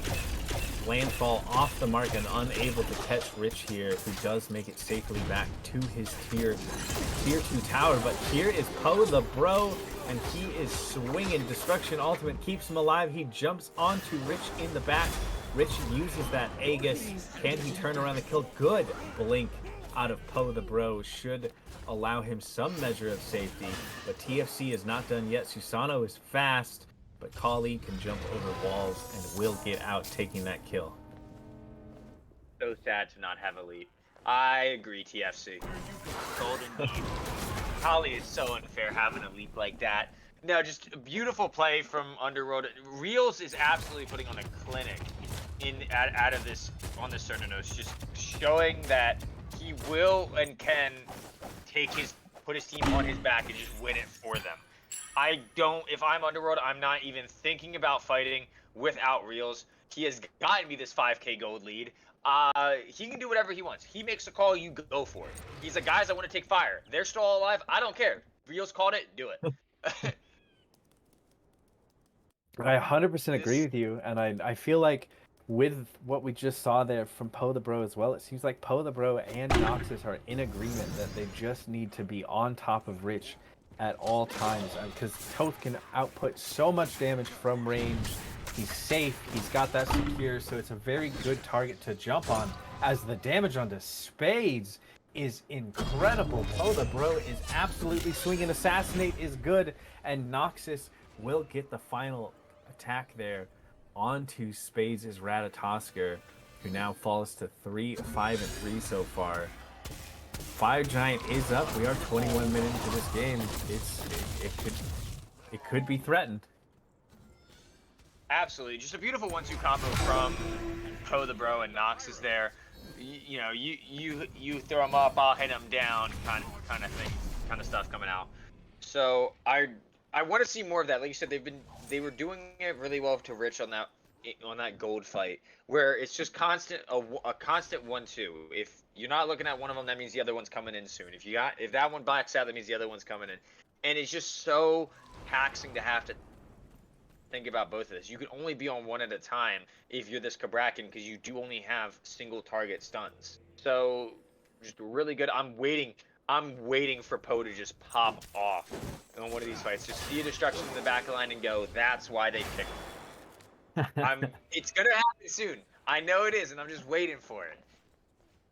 Poe just picked up that Hasten Katana, which now means if you're trying to run away from this Kali as she's autoing you, you don't get to anymore. She's just going to stick to you the entire time with those chainsaw autos, just melting you as you try to get out. Going to be very hard to kind of peel Poe the Bro off of you if you don't have something like the Cabrakan there to help out in the process. And if you do manage to dash away and get out of her auto, she has a leap as well. It's gonna be very hard, very hard. Absolutely. I would like to say Ice picked up Staff which is see often. Poe just ignores me and wants to go in. Rat does make it up into the tree in time. Destruction Ultimate was actually forced out there by Dirty Bubble, which is a big cooldown, but now the turnaround is onto Poseidon. TFC, though, turns one around. Noxus picking up Spades. TFC getting the double kill, putting down Noxus, and Poe the Bro is in a lot of trouble. Rich through the wall does get that kill as Real drops Bubble in straight 3 for 3 so far. Landfall pulling back Poseidon on this Ishtar. In a lot of trouble now, though, as it seems like the rest of them will get out safely for the moment. Rich still fairly healthy on this Toth stepping up. That was a fight over blue buff, I think. These teams are just wanting to scrap all the time. I think they just want to fight. They just want to punch each other, which is just kind of like, I don't like it, but you know, you do you. But I think there was a slight miscommunication at the end there from Draco and Reels, where if Reels would have stayed back and he would have immediately been able to get onto the Lord Poseidon, kept that Blood Forge shield going, and probably would have gone the other two. Reels is just, I don't know why you're just down on him immediately. He completely turned that fight around. It was not looking good for Underworld, and then Reels went, oh wait, I can crit. TFC tried to go in on him and lost all the base speed in 2 seconds. And Real goes, oh wait, he can crit. I'm out of here. You're able to see that kind of turnaround potential, and what happens when you don't really have that second tank to be able to tank Reel's damage, like carry damage for just a little bit. Yeah, tank might not feel the best, but being able to survive just a little bit by standing in front of someone so that way your jungle can get onto them is a very, very valuable thing to have. And neither one of these teams have it, but Underworld has it a little bit better because if they're aiming at Poe, at least Poe can ult. That is true. He can buy that time with the invulnerability, even if he is full damage. And if he manages to get a kill while that's happening, he will heal back up to full, basically giving himself a second health bar, which does equal a bit more frontline than this Ratatosker of Spades is able to bring. We take a look for just a moment at the builds of these ADCs. You can see the gold difference. It doesn't look like these teams want to give me too much of a chance to talk. Another scrap brewing here in the jungle as the Fire Giant is ready. Rat forced up into the air at the beginning here. Might be thinking about possibly engaging, but opts to back up instead. That's a pretty big cooldown taken out. But Reels has this upgraded starter, has this Envenomed Death Braid, and is heading towards what I assume is a dominance, which will be just giving him even more ability once he has the dominance online to just melt through anybody who stands in his way. Absolutely. The only reason why Reels didn't get the Penta kill last time was because the Cabrakan took a little bit longer to kill than everybody else and it slowed him down. But as soon as he gets his dominance online, it's not going to matter. They just don't want to let us talk. They really don't. Bubble taking a lot of damage there and forced to use the Cabrakan. All this. The blink from Poe comes through. Space gets the kill on Ice, the cool, but the Destruction Ultimate is good. Poe the Bro gets the reset there and the double kill. This is what you were talking about wanting to see. Noxus gets that kill onto Dirty Bubble. That was Poe the Bro jumping in, popping Destruction Ultimate in the backline, and just tearing it through Order of the Blight.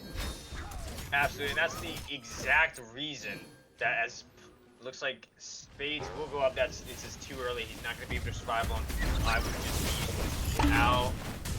He opts to go in though, landing into the backline, losing the entirety of his health bar and trade. Poe the Pro gets another kill as Underworld, pick up the Fire Giant here at the 27-minute mark.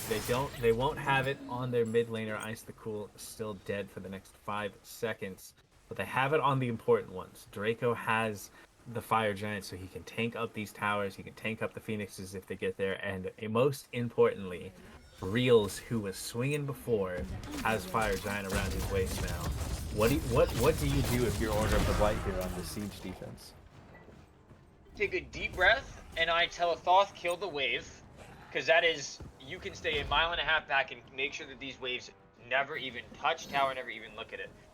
I'd be looking for Susano and Rat. You got to make sure there's communicating. As soon as Rat goes up in the air, everybody knows it, everybody can see. But you can at least make sure that as they land, your Susano goes in, and you can get these kills. They've been killing ice consistently every single fight. It's just a matter of getting on reels, which is a very difficult thing to do because Draco recognizes the win con that is reels and is just sticking right by him. But Thoth has the upgraded starter now, and he's going to be putting out a lot of damage as well. So we'll see how it can work out. Right now, I'd be playing around Thoth on Order of the Blight, and as always, if I'm Underworld, I'm playing around reels, and honestly, to a certain extent, Poe now, as Poe has taken top player damage. He has indeed. We've made it to almost the 30-minute mark, which means it is time for Kali to shine. Full build Kali is always a very dangerous thing to look at, and as you rightly pointed out, does have top damage at the moment. I like what Underworld is doing right now. They swept the last tower off the map, backed up, got that Fury, and then they're just taking the time, back up, spend your gold, and get ready. You still have time on this Fire Giant to push down and try to work at opening up the base here of Order of the Blight. Yeah, this is a very interesting mid build. I think he's going, as these two are up far. If they get caught out here, we could see another scenario like we did game 1, where these two just die and Order of the Blight are able to... No, that's not... I think that's Ethereal, right? It's Ethereal or Gem of Isolation, I believe. And I'm assuming this is going to be an Ethereal, because Gem of Iso does give now that shield. It gets rid of 50% shield, but there's not too many shields to warrant it on Order Light side, I believe. This is an interesting build out of Ice because it's a lot of tank damage, and there are only 2 tanks in the game, and 1 on each side. So I don't know exactly why you're going so much percent pen. But if it's still, he'll still shred squishies. Agni's gonna be Agni. If he lands those bombs on you, you're just gonna die. But it's just very interesting to see the separation in builds here from the mid laners. One going, I guess neither one's going a really traditional build. They really one are. One wins Spear Deso first, the other one's yeah, both mid laners are just doing whatever they have their own game plan, I assume. That is an Aegis out of Poseidon, who gets body blocked by the agonizing visions for a moment. Could have been in quite a bit of trouble there if Noxus has decided to chase a bit further. But he gets that relic out of the Hunter on the side of Order of Light, making things far less safe on this siege defense. If I'm Bubble here, you got to be careful, because you do not want to get picked as the Fire Giant is now back on the map.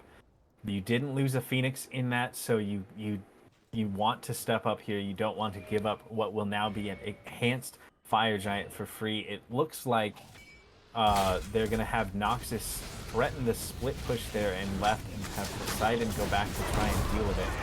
As the Fire Giant is burning very quickly, Rat Ult is enough to land on it, and Order of the Blight do get the Fire Giant, actually. It was stolen away as Rich gets Poe the Bro in the back line. That is very big for Order of the Blight to get this EFG. Yes, you lose Dirty Bubble and Spades in the process, but you have slowed down this game. You have stalled it out and probably saved what would have been at least 1, if not 2 birds from the siege of Underworld. Absolutely, that much game, frankly, because they didn't have a tank. But it looks like Underworld still do want to threaten this mid Phoenix.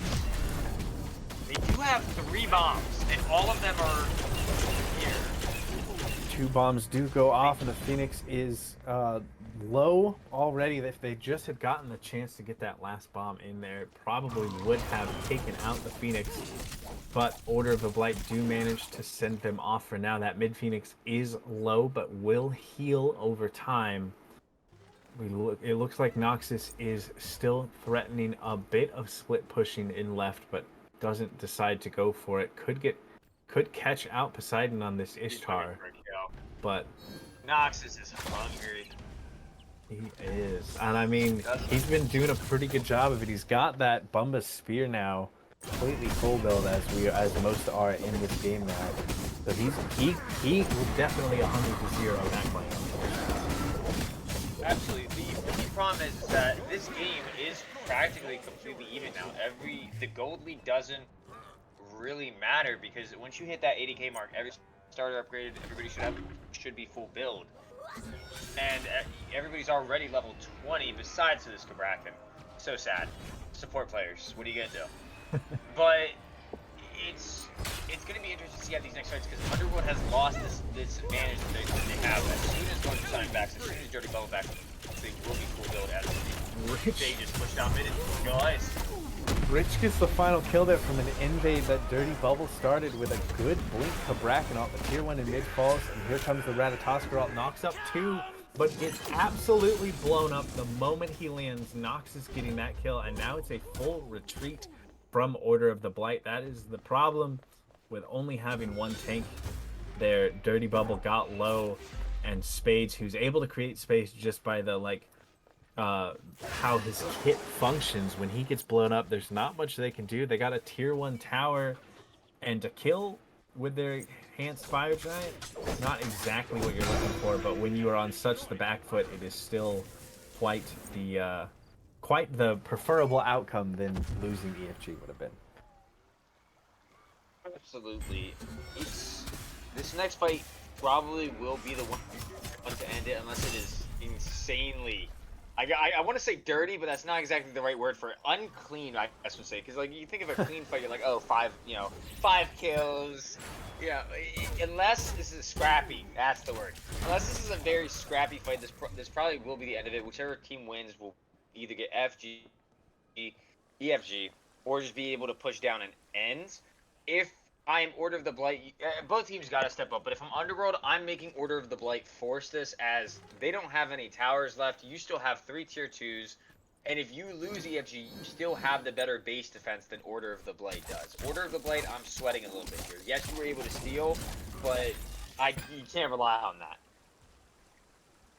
Yeah, it is. I mean, they do have the great secure of Final Judgment from Rich. It's without a doubt the best secure in the game, but I mean, Agni bombs are good at securing as well, so it is not quite 100% in the favor of Order of the Blight for the steal potential. You're right in saying that they need to win the fight beforehand, and it seems like with the EFG respawning once again, the dance shall continue. All 5 members from both teams are over here on this right side jungle, but the aggressive positioning is definitely in favor of Underworld.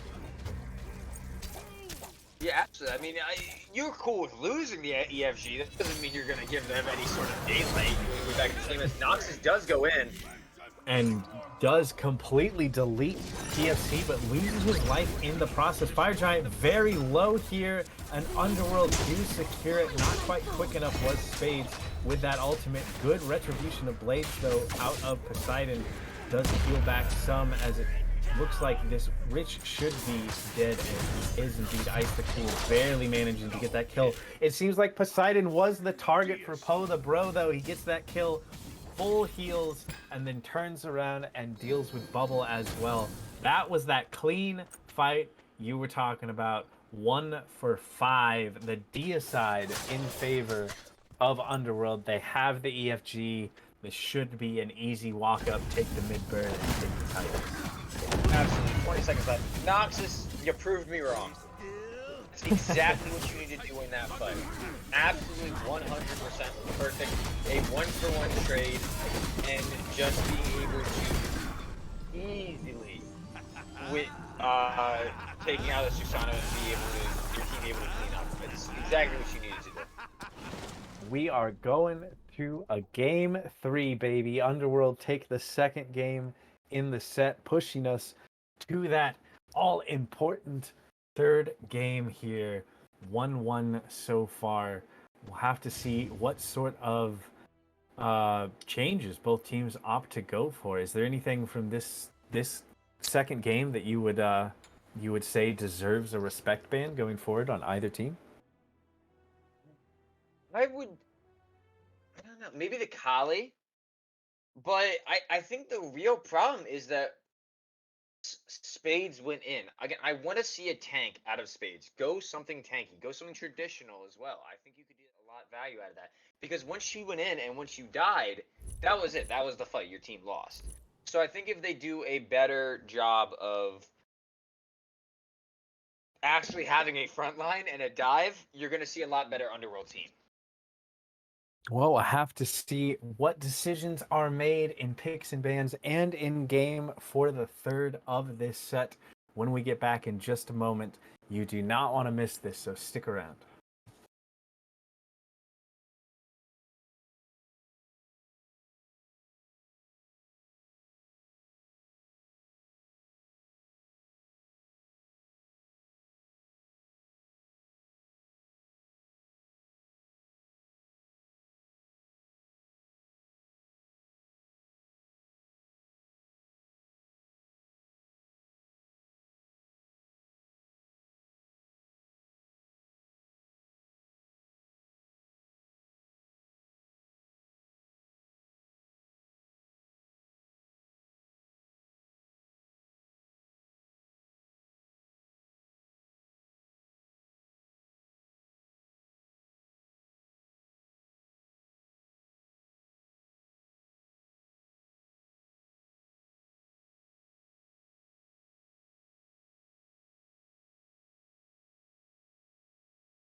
Welcome back to the all-important Game 3 here between Underworld and Order of the Blight.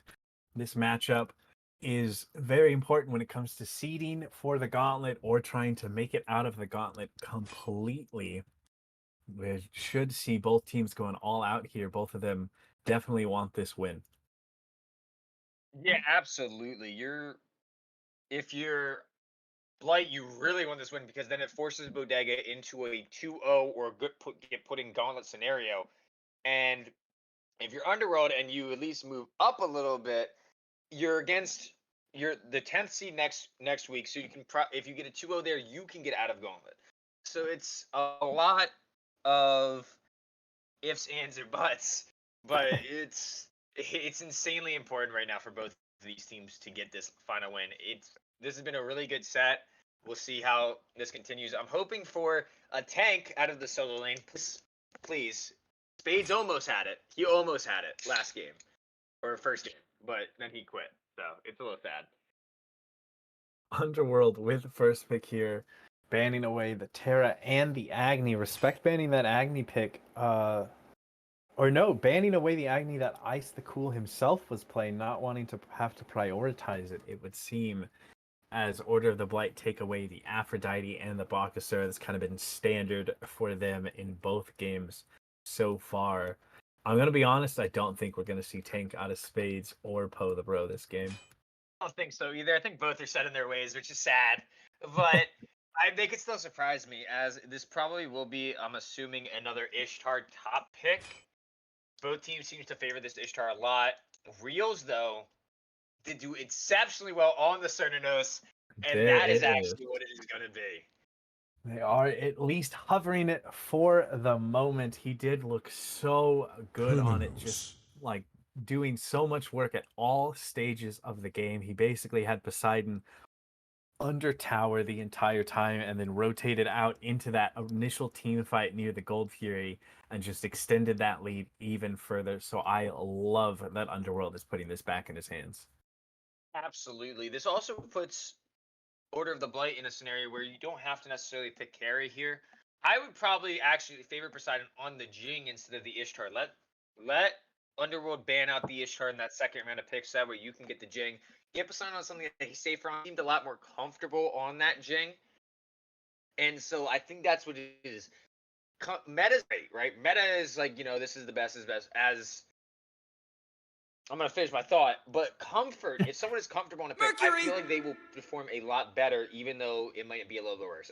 Unless that pick is significantly worse than like the top pick, which I don't think Jing is super far down away from the Cernanos and Ishtar is. I completely agree. And you Whoa! have to remember Poseidon Almost is a time Lance to call-up start who is the off show. rolling into ADC. So giving him a pick that's safe like Jingwei just makes a lot of sense to me. It looks like they aren't prioritizing the Hunter pickup, as you said. Instead, grabbing the Maui, which is a great choice out of support. I know that Dirty Bubble has a great Maui. We've seen it before. And then they get this Mercury, which has been banned out in both of the previous games in the second phase of bans, I believe. So they're opting to take that here early to make sure that they have that for TFC. How do you feel about Mercury right now? It's hyper late, uh, auto heavy.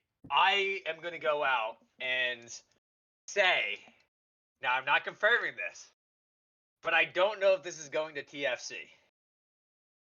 Oh, There is a world I do not like, but I could see this going to Spades.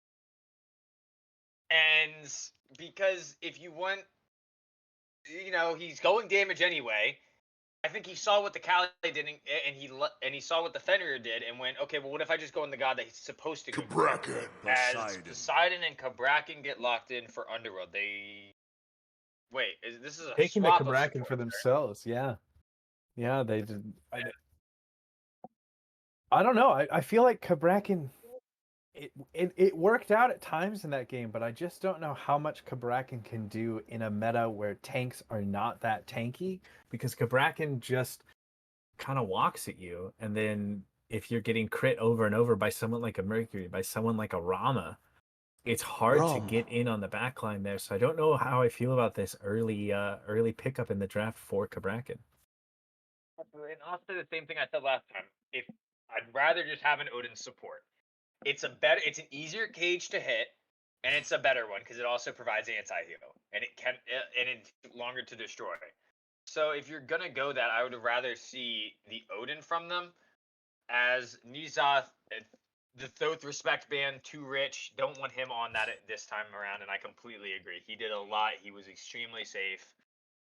Stealing an EFG to delay the game an additional 4 minutes is definitely like top tier on my list of plays in terms of what I want from a mid laner. I 100% agree with you. Speaking of mid lane, we see the Poseidon coming out from Ice the Cool here, something we haven't seen in this set so far. I think it was banned away in one of the games, though, so it might be something that Ice the Cool is comfortable on, and they want to put them in his hands, and they end up also banning away the Morgan Le Fay, making Rich go. Well, I was going to say deep in the God Pool. I forgot about Tiamat. That is a very good pick to have at the moment, and it's left available. So a lot of utility at Tiamat, but does take a while to get to the point where she's going to be one-shotting. Now, once she gets to that point, good luck. But, and so she gets to that point, you do have a lot of it. This Poseidon, as that is being hovered instead of Tiamat, which would be... It could be. It's also C-set. Solo? I don't know what's going on in this game anymore. The sky is green, the ground is blue, and carries exist in solo too. Hey, nice rhyme, nice rhyme. Thank you. I tried very hard. I wrote that down actually and practiced in the mirror all day.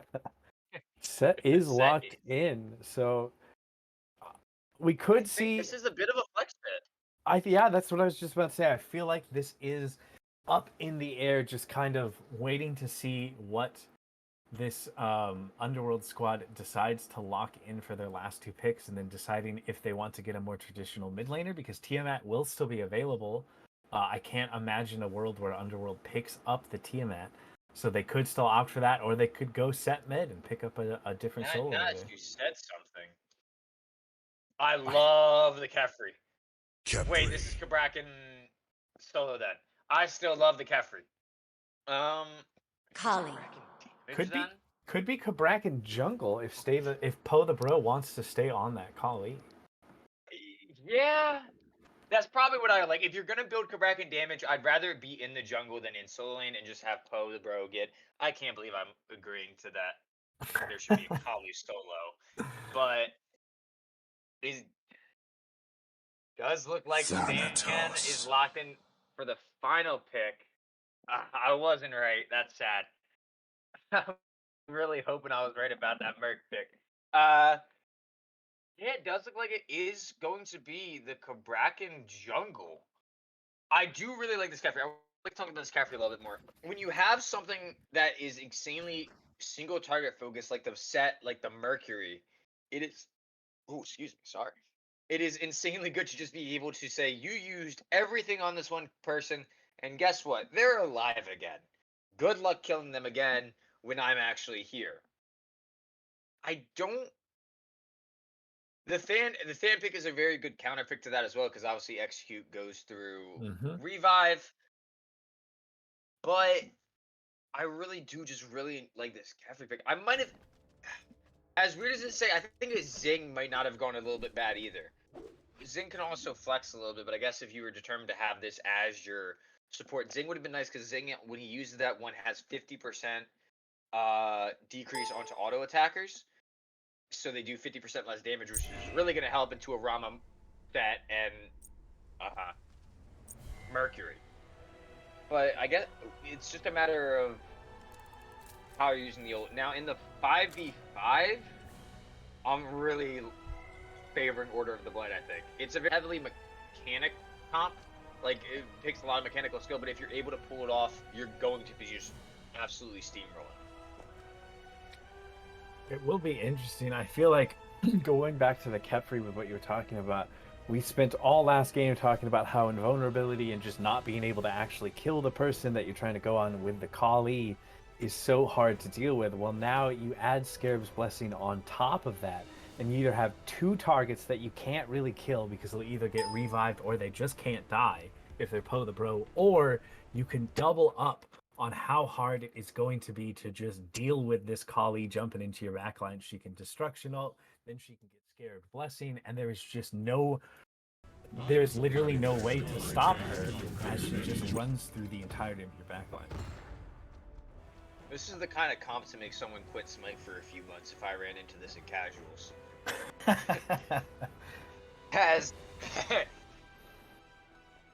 But yeah, I completely agree. Like you said, it's great points into the Kefri making someone come back to life, Kali just not dying.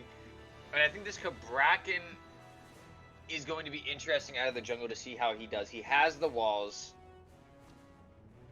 And I'm thinking if I would prefer an Odin jungle to the Cabrakan jungle. And frankly, I don't think I would. So the Underworld did me proud by at least not putting the Cabrakan into a bad move into the Maui and also not in support. But great single target CC. What is bad about Cabrakan support is really good about Cabrakan jungle, where you want to go on someone and you want to instantly, and you'll see that coming out. This Cabrakan, if he builds the right stuff, can actually just completely one-shot someone. If he goes poly, you're seeing Doom Orb, which is what I would assume be put him in the first slot. You proc one, you hit him on that. You proc two, you hit him that, and they're just done. They're completely gone. It will lose the jungle matchup probably, unless it's going to be a battle of attrition with the Merc or one shot with the Cabrakan. Who's hitting what, and if anybody's nearby. But this is going to be, like I said, I think Order of the Blight have gone the more mechanically difficult comp. If they can pull it off, you're going to see them just absolutely steamroll this game. Underworld have the better 5v5 in my mind. I 100% agree. I feel like Underworld's 5v5 is going to be so hard to deal with. I mean, you talk about the single target damage and blow up potential that Kali and Cabrakan have, and then you add in, you get stuck in a whirlpool by Poseidon, and then you're turned into a goat by reels on the Cernos, and then you're hit with a Kraken, and that's all AoE. Is just going to be really hard to fight into if you're Order of the Blight, as aggression in the mid lane already. Looks like Rich and TFC trying to get something done onto Ice the Cool, as the Noxus's Cabrakan's just focusing on farming for the time being. This went Chalice of Healing. That's 300 gold he's losing pretty early on. That's not terrible, but that's not exactly what I would like. Just managed to finally catch up with Good TFC start. there. It was a good one. I always love watching a Cabrakan chase someone down with that one pop, just slamming the air over and over, and he's coming. He's coming.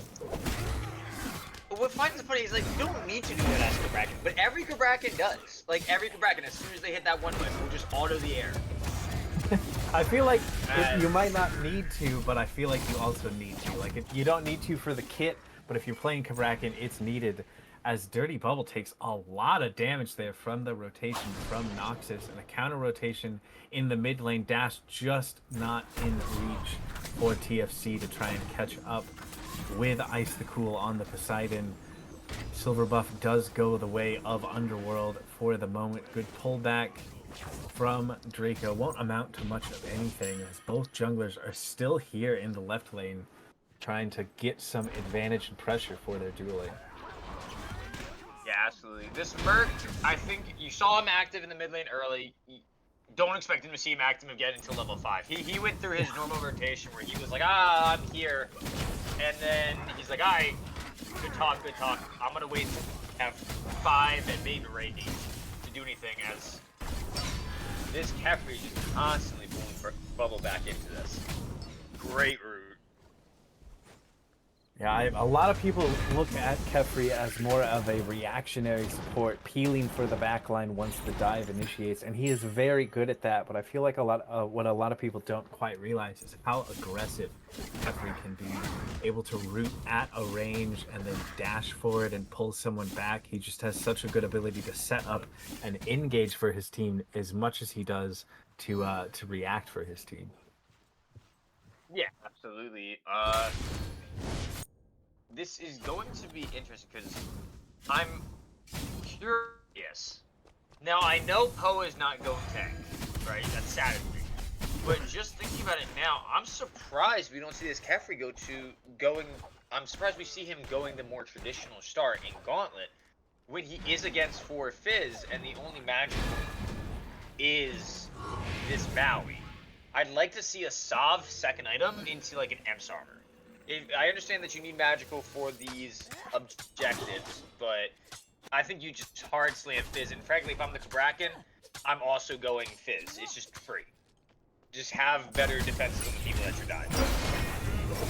Yeah, just picking up one Fizzy item as Noxus there in the jungle could be huge. We do see the Mercury out come through, just not quite on the mark, but does get him into the fight, throwing the Cernanos into the wall. Lots of damage onto Reels. Poseidon gets the kill onto Draco, and TFC does that, confirm that kill onto Reels. Both dual lane members for Underworld falling. Yeah, that is first blood for Poseidon as well as the Kraken comes out and absolutely dilutes Rich. What a combo. You got world pulled, you die. Just as simple as that with Poseidon sometimes. Absolutely beautiful from Ice to at least turn around some of the pressure that Order of the Blade just got. But TFC saw how the last game went. He said, no, we're not playing that game again. I'm going to kill him this time. And absolutely puts pressure where I believe it absolutely does need to be put in terms of making sure Poseidon does not fall too far behind and making sure Reels does not get too far ahead, as Reels just does not care that he was first blooded and smells blood in the water once to 1v1. It might not work out in his favor though. Can Poseidon hit the last of the Astral Barrage just off the mark and gets the root, and the Bramble Patch will be the final tick there. Reels turning that kill back around in his favor, though it was close. That came down to hitting that last ROM arrow. Oh, the blink in though from TFC on the Mercury, off the mark with the 1, but the dash is good, and Bubble sweeps in with the hook and takes it for himself. That was one of the worst kill steals I've ever seen. Let the man get it. They're called kill secures. Kill secure. No, I'm sure that's what Bubble's saying right now. What I will say from that, when you're up in the air as Rama, and you gotta hit that third sniper, you die. That's just an immense amount of pressure on you. Oh, you yeah. just start to sweat. You're like, oh no, and I miss it every time. Like every time. I don't think I've hit a single 3-man snipe. It's so sad. As Mercury is, oh, I thought he was cold camping. I was like, he's sitting there waiting for a nuking pod. Oh no. The Kefri, no. Poseidon, go help him. So sad. It looks like different starts out of both of these supports. One going Prophetic and Dirty Bubble, and one again going Gauntlet that Draco is going. Again, I want to see this Sav Emperor from Draco slam to the next 2 items. Not speak of elsewhere, not really anything that I'm seeing that sticks out at me in terms of wow, this is surprising that they're going this. There should be a Doomorph second for Ice. Yeah, pretty standard across the board. Maybe the 4 wing shards. That's a little surprising. You don't see that often. That's true. That is a lot of wing shards. Mercury charging up the ult, thinking about coming in on Reels, but decides better of it. Now that Noxus has this Doom Orb, though, going back to the build conversation, it just increases his threat so much. 145 magical power, some penetration on there, as well as the movement speed is just going to make him so threatening, as Thanatos does get up into the ult in time, lands onto the Kali, who has the Aegis, and might be able to turn this back around. Both of them are so low, but look out. It's Ice the Cool is here. The Kraken just off the mark. This Thanatos of Spades is trapped between two in his tier 1 tower, but the rotations are coming through for Order of the Blight. That's the beads out of Ice the Cool. He does have Kefri with him, but Landfall will land onto 2. Good ultimate out of the Maui. Scares Blessing good to get his mid laner out for now, and it's Spades who's in a lot of trouble, but he turns around the kill onto Poe the Bro with the help of his team. Ice the Cool still very low here, running into the Maui, who does have kill potential, especially with TFC here. An easy kill for the Mercury, who is now 2-0-2. I'm ready to see him stick that way the second he builds Rage. That was just an overstay, absolutely, from Underworld. As soon as you see that Poseidon rotate, you gotta just, honestly, you gotta take a tower shot or two just to confirm that kill on Spades, and then you can't stay for the wave, you can't stay for after the wave, especially like he did. It's just going to end up in a thing like that where everybody rotates to you and 2 people die for nothing, really. Yeah, not working out in their favor as Order of the Blight go for a purple buff invade here. Looks like it was actually secured by Reels, but he might die for the trouble of wanting to get that Poseidon up into the Rom ult. Hits the first, hits the second, and that is Reels' pain for his life. You got the purple buff, but at what cost? He didn't have to hit all 3. Kraken out as Spades gets Poe the Bro over in solo at the same time. The initiation was by Rich there on that fight, but Kraken good enough to pull him back off for the time being. Absolutely. Kraken's just insane. But going back to Spades is insanely dangerous right now, as this Kefri just gets thrown back into the team. He doesn't have ult available, which means he will be dying here. Spades now he has 30% cooldown, 40% if he gets that buff, and the Hydra's proc goes insane on Xandas. Mercury steps way too far forward and gets deleted for his troubles.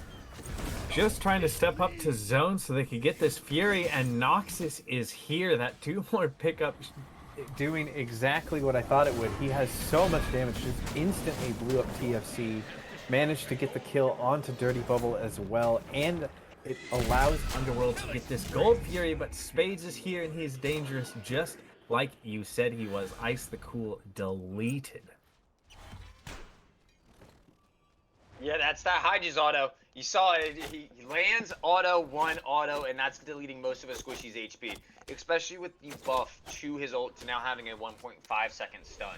It's just so much time to actually be able to get that combo off as they immediately head towards the Pyro and they are shredding it.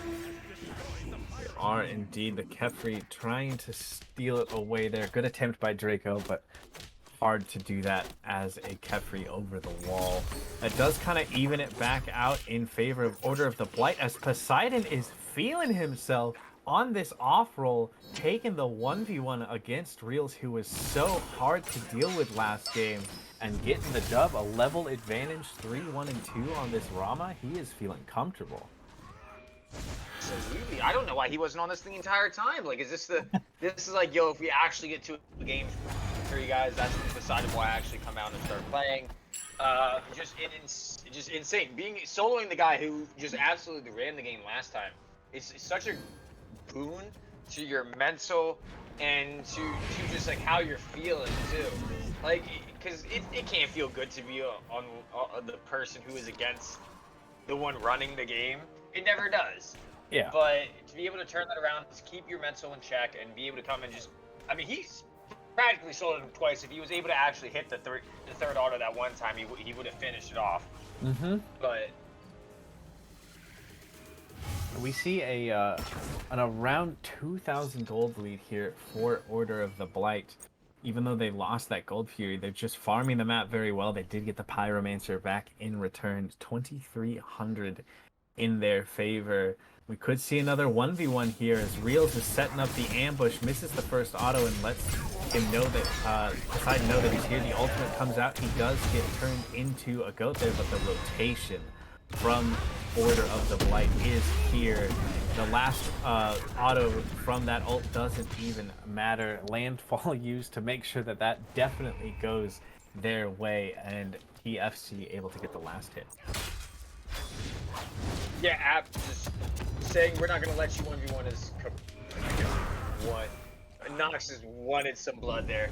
Just that's a really good play from Order of the Blight, not allowing Real to go into these 1v1 every and to just make him overextend and then go on to him as these two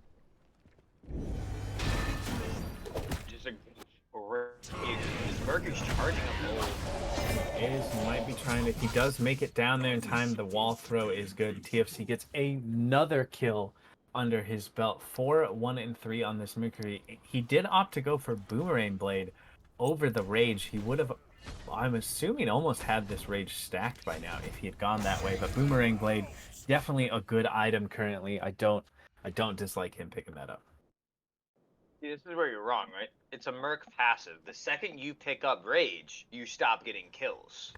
It's just that simple. So he, TFC, the Giga Brain he is, has figured this out, and when I can just go Bladed Boomerang. And I will be stealing this for my games. Thank you, TFC, for finally showing me the way. This Draco does pick up Psalm, which is exactly what I wanted him to do, but not going into that episode.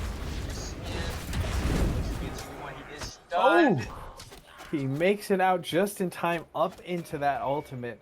Part of me was worried he was going to try and up down there. I'm glad that he decided to back up safely into his jungle. He'll lose the T1 tower, but he does get away with his life. Still 3-0 so far. And TFC is back again onto Reels here and will get another kill onto this Cernanos. It definitely seems that Order of the Blight were like, okay, you did a lot of work against us last game. We will not let you play the video game. As the fight continues, the chase onto the Poseidon is good, and Ice is in a lot of trouble. Does get the Kraken off, but that is why Kefri is so strong. He was dead to rights, and one Scarab Blessing, and he's safely under his tier 2 in mid. Absolutely just beautiful. Going back to the Reels, buddy, stop pushing up. Sit underneath your tier 2. Like, this is the only way you're gonna kill us, because they're waiting until he's pushed past where his tier 1 used to be, but it's down because he kept dying. And now it's, you know, it's sad, but if Reels was able to stay back, if he's able to tame in that aggression a little bit, he can just close up this gap, because he's been keeping this a steady, like, only a half level down, despite dying 6 times and Poseidon only dying once, because of how much Order of the Blight are over there. As we see a 4K lead coming up from Order of the Blight.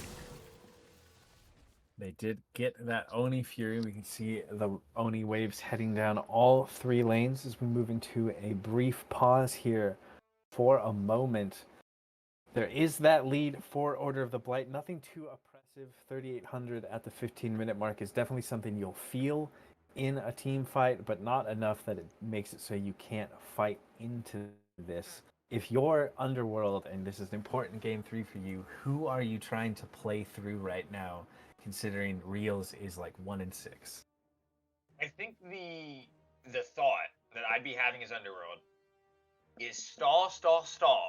We have a Kali, they have a Than, right? So yes, Order of the Blight have a Mercury and anything, but it is, you can't kill a Kali, right? As soon as we saw it, late game, she just doesn't die.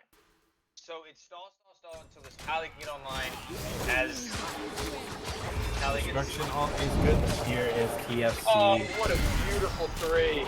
Wonderful setup there to allow C Spades to get up into that ult and come right back down and put Poe the Bro in the grave. But Kabrakan with a good ult there. Merc has no way to get out of that. Does get around the corner and ults his way to safety. TFC just making it out with a sliver of HP against Noxus on this Kabrakan.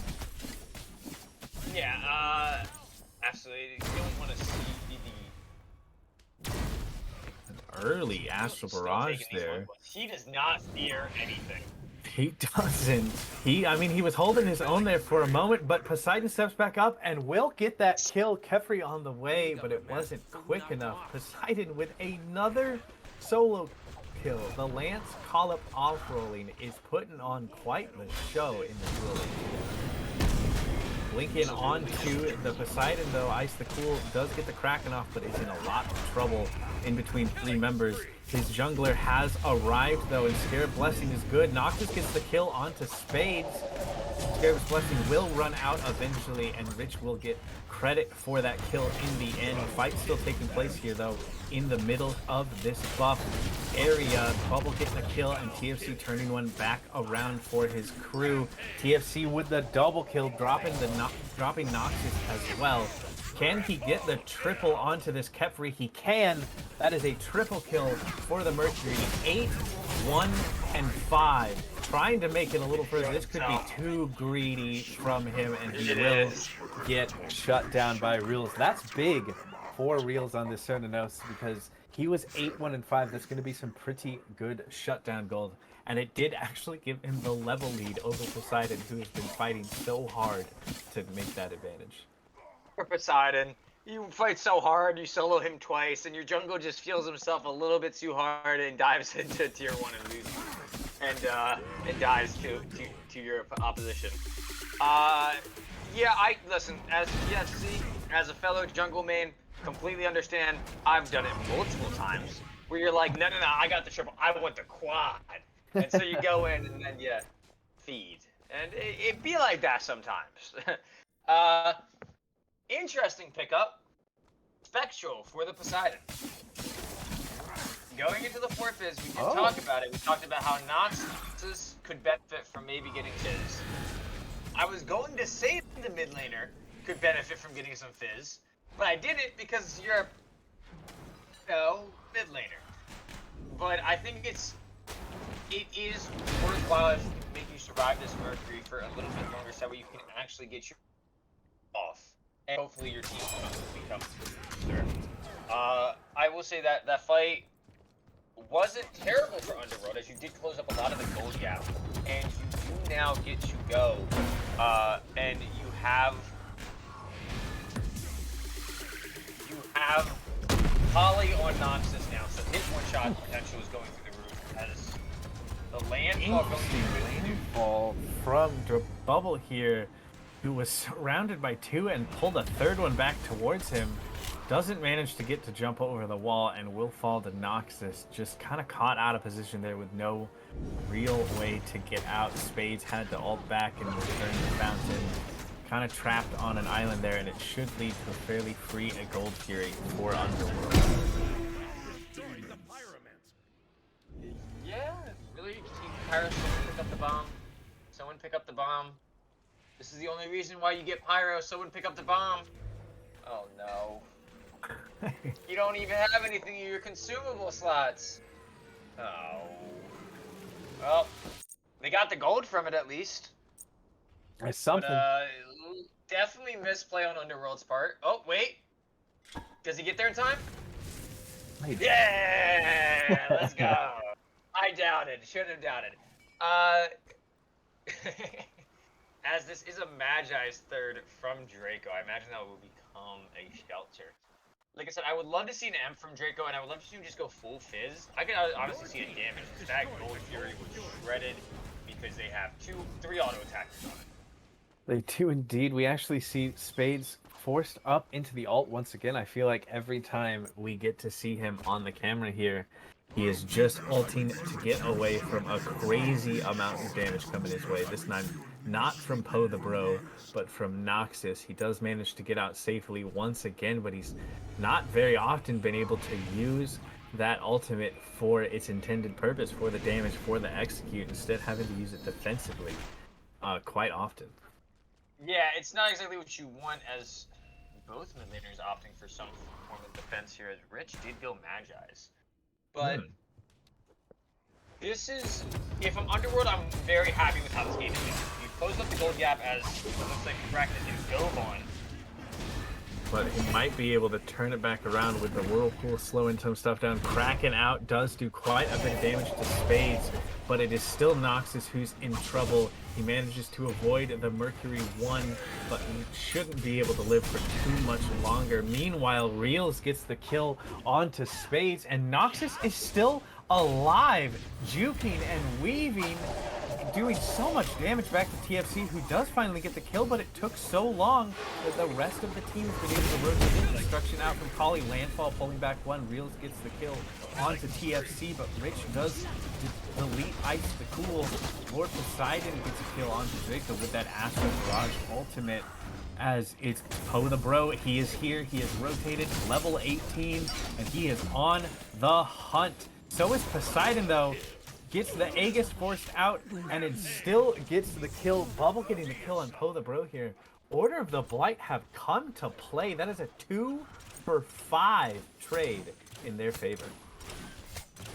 I thought Noxus did a great job of just surviving, though. What a way that Doom Orb was really coming in handy, especially with the one. Just able to survive, able to constantly juke out this Mercury, so that way his team could at least get something and come back, and be able to ult the Mercury to remove most of his HP, so that way you can have Reels come in and actually finish off the kill. Just a really good job. Sadly, you do lose that fight 2-5, but because of the fact that you were able to get all of them low, they can't really take anything off of it. They can't take the fire that they probably would if you could hear a 2-for-5, trade 20 minutes in. You think, oh, that's FG. Wasn't the case here, as it does look like Draco is going towards another hybrid item. Very interesting. As you said, Maui, the only one who's going to put out that magical damage beyond, like, objectives. So I'm a little confused, as Noxus in a bit of trouble here, and there's the ult from Spades that gets the kill I was talking about earlier. His damage is definitely online, second in the lobby, behind Lord Poseidon, as we see Ice the Cool should be in quite a bit of trouble, but the Scarab's Blessing is good, and Spades has been taking tower for too long. Reel's getting credit for that one. Poseidon went up into Astral Barrage, dealt some damage down there, but that is exactly what Scarab's Blessing can bring you, keeping your carry alive, ending up turning it into a kill, as the full damage Thanatos, who does now pick up tier 2 of Spirit Robe, had to tank the tower for too long. Yeah, just sadly, it's a great play from Draco, frankly. Draco was the MVP of that fight. Was able to grab the Mercury before he was able to actually kill Ice, hop the ult onto Ice as he dies, and it was just beautiful from Draco to be able to make sure that... That's exactly, he put on the clinic for how you want to support a team. Definitely. This is... Spectra, I don't think is keeping the Poseidon alive that much more, but... Guess we'll see how it goes. Like you said, though, whatever the Blight does, you end up taking the Pyre, picking up the bomb immediately. 2 bombs for Blight, so if you do end up winning a fight, that's probably a Phoenix down at the very least. But as time goes on, the Underworld's team is just getting better and better and better, because this Kali now has Deathbringer, as well as Demon Blade, and this Kabrakan with the Rod of Tahuti, he can absolutely just delete someone if given the opportunity. Yeah, that is definitely going to be something to watch out for if you're Order of the Blight. But you do also have the Mercury, who has gotten that Deathbringer online as well, probably going into what I assume will be a Hastened Katana in that last item slot. And Poseidon is on his way to picking up his own Deathbringer as well. So you got damage on both sides. There's a landfall pulls into Cernanos. Thanatos is up in the air, but Ice, the Cool, is the one that gets the kill onto Dirty Bubble. Astral Barrage getting used just to buy some time by Poseidon here, and he does manage to get away safely for the moment. Noxus gets 1, and Spades and Rich combo together to get 2. Spades with a double kill. Poseidon does end up falling as well as Spades, though. Rich in a lot of trouble on this set, cannot get away from Poe the Bro. That is a deicide for Underworld here. They will be able to get this Fury without issue, bringing that cold bleed back down to only 1,600. And make it even the game. New game, 26 minutes in, everybody's level 20. Have fun. TFC and Rich saved that fight for Blight. For going exceptionally wrong. TFC has an amazing 3-man ult. and Rich following up with all of his little minions, his spawns of set, and just skewering like 3 people, killing 3 of them, getting Draco to 1 HP, and just being able to actually make a sideway that was not a 0-for-2 trade or 0-for-5. Beautiful play from both of those, but a great fight from Underworld, being down 4K, and that's exactly the kind of fight when you want these fights in these close corridors. Is your Underworld with the Cabracanal that you can just absolutely cut off an entire team's escape if they're in these close corridors, and with Kraken as well. You just want everybody to be confined so that way you can just ult everybody, turn them all into bulls, cracking them all, and then you're just like, yeah, cool, okay, Poe, go have fun. And that's what Poe did. Poe just went in, absolutely shredded everybody along with Reels. Yeah, Poe is full build now, which is just danger territory for this Order of the Blight squad. With all the setup, as you mentioned, this next fight here in the Fire Giant pit is really going to be a turning point in this match, I think. As you said, basically at a state of even now, so this Fire Giant is all important. Yeah, absolutely. If I'm Underworld, I am sitting back and I am waiting for Blight to make an overextension. Because that's exactly what they did that last fight, and I'm waiting for it again. You know someone's going to overextend. Don't be the mistake that this landfall, like... Interesting use there of the landfall, as you said. I think apt to call it a bit of a mistake. Not a whole lot of follow up for Dirty Bubble there. He did manage to get 2, but now just having that important setup tool on cooldown as both teams are here dancing around the fire, cracking it out, only really landing onto Bubble though, who does pop the shell at least in response. Horrific popped as well here as they start to kind of dance a little harder in the jungle. Bubble really wants a fight here, stepping up again, but he's by himself. He gets onked, and Real gets that kill. Scarab's Blessing used to great effect as well, but Spades can get through, executes. Reals gets another kill onto Rich as we see the Mercury of TFC dash through with his ultimate and get that turnaround kill onto Real. Spades is running, buying time for the rest of his team to get out and get to safety. All in all, a 2-for-2 trade there in that jungle fight, kind of putting us back to a state of neutral. Yeah, absolutely. Poe was not able to get anything out of those 2 ults that were used on him to make him immortal, sadly, and does go down to Spades execute, which is sad, but it happens. I will say though, Ice is the most aggressive mid laner I have seen, like ever. He is in front of his tanks as he is getting jumped on here. He is indeed. The Kraken buys a bit of time and actually buys his life as he turns the kill around onto TFC. Aegis is good as well, and he'll get the double kill under his tower. He's got to juke out the shots from Poseidon on the Rom, and he jukes out the first 2, but not the last one. Poseidon does pay for it with his life. Noxus using the ultimate there, but Ice, the cool, turning 2 kills back around in his favor when he realistically should have been dead just from the Mercury. A beautiful beat in Aegis using, I don't know, words are hard. It's beautiful to be able to stall long enough so that you can get the crack, you can turn around the one. This is what Poseidon can play. Order of the Blight, steal that away. The good landfall to pull them back. I'm not exactly certain what got the last hit on it. Dirty Bubble will pay for that with his life, but you will always trade a Fire Giant steal for your support. Especially when it's enhanced. I think that was a skewer. I think it might have been a spawn of set skewer, which is just actually insane. It was so just that's what happens when you don't have your Poseidon Kraken to confirm. But as I was saying, this Poseidon, like, this is what it can do into this Mercury, into these squishies. Is it can absolutely just one-shot. You get caught in that whirlpool, he ults you, you're dead.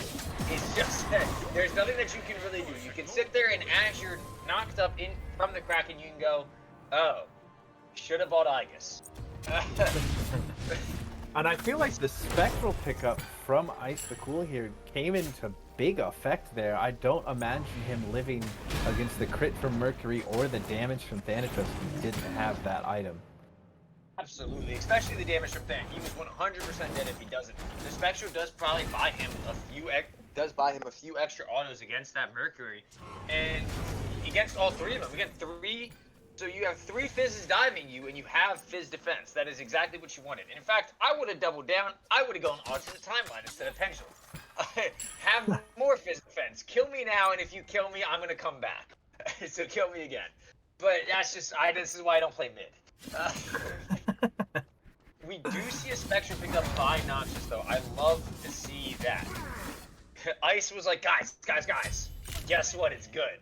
As Noxus just absolutely solos TFC. It is good because he does get that kill onto Mercury completely on his own. This Cabrakan can swing even with a full tank item picked up in that last slot there, and that should spell the go button for Underworld, picking the Mercury, picking that 100 to 0 damage potential that TFC can bring on that pick, allows them to step up into this Phoenix. Landfall does pull one back. Scarab's Blessing used immediately onto Poe the Bro, though. Kraken comes out as Set is all over the Poseidon here, but Rich is the one that falls, getting some backup from his team. Fades, meanwhile, got very low in the mid lane, and through all of that fighting, the right side bird did fall. Underworld doesn't even have Fire Giant. They're just stepping up, and they're going to get 2 Phoenixes and maybe even more kills for their troubles. Rom does make it up into the air, but Noxus does get that kill. Spades is dead, and that should just be game. Gotta get late. You got Callie. What a play from Underworld as this Mercury Claw and so on the Titan. Absolutely beautiful from Underworld. Going down early, but no, it just isn't. We're not playing for the early. We're playing for for that Kraken one shot. We're playing for that Kali to just go in and dive. We're playing for the Kraken to just absolutely one shot someone. Just a beautiful 2 games from them of how even if you're starting to lose early, don't let it get to you. Callie is king late or queen, I guess. Callie is the Lord late. You cannot beat a Callie late, especially not when she has crit. Yeah, Poe the Bro not even getting credit for a lot of the kills there, but did end up still doing 2,300 damage. Was just such a menace in the backline there in those last couple fights. So hard to kill, so hard to peel off, and just got the job done, making so much space for Reels and for Ice the Cool and for Noxus to just step up and do what they needed to do to win that last fight so cleanly. Absolutely. Like, you didn't go tank, but I mean, if you can make everybody look at you and not die, you're basically tank, right? Exactly. It's a beautiful showing from Poe the Bro.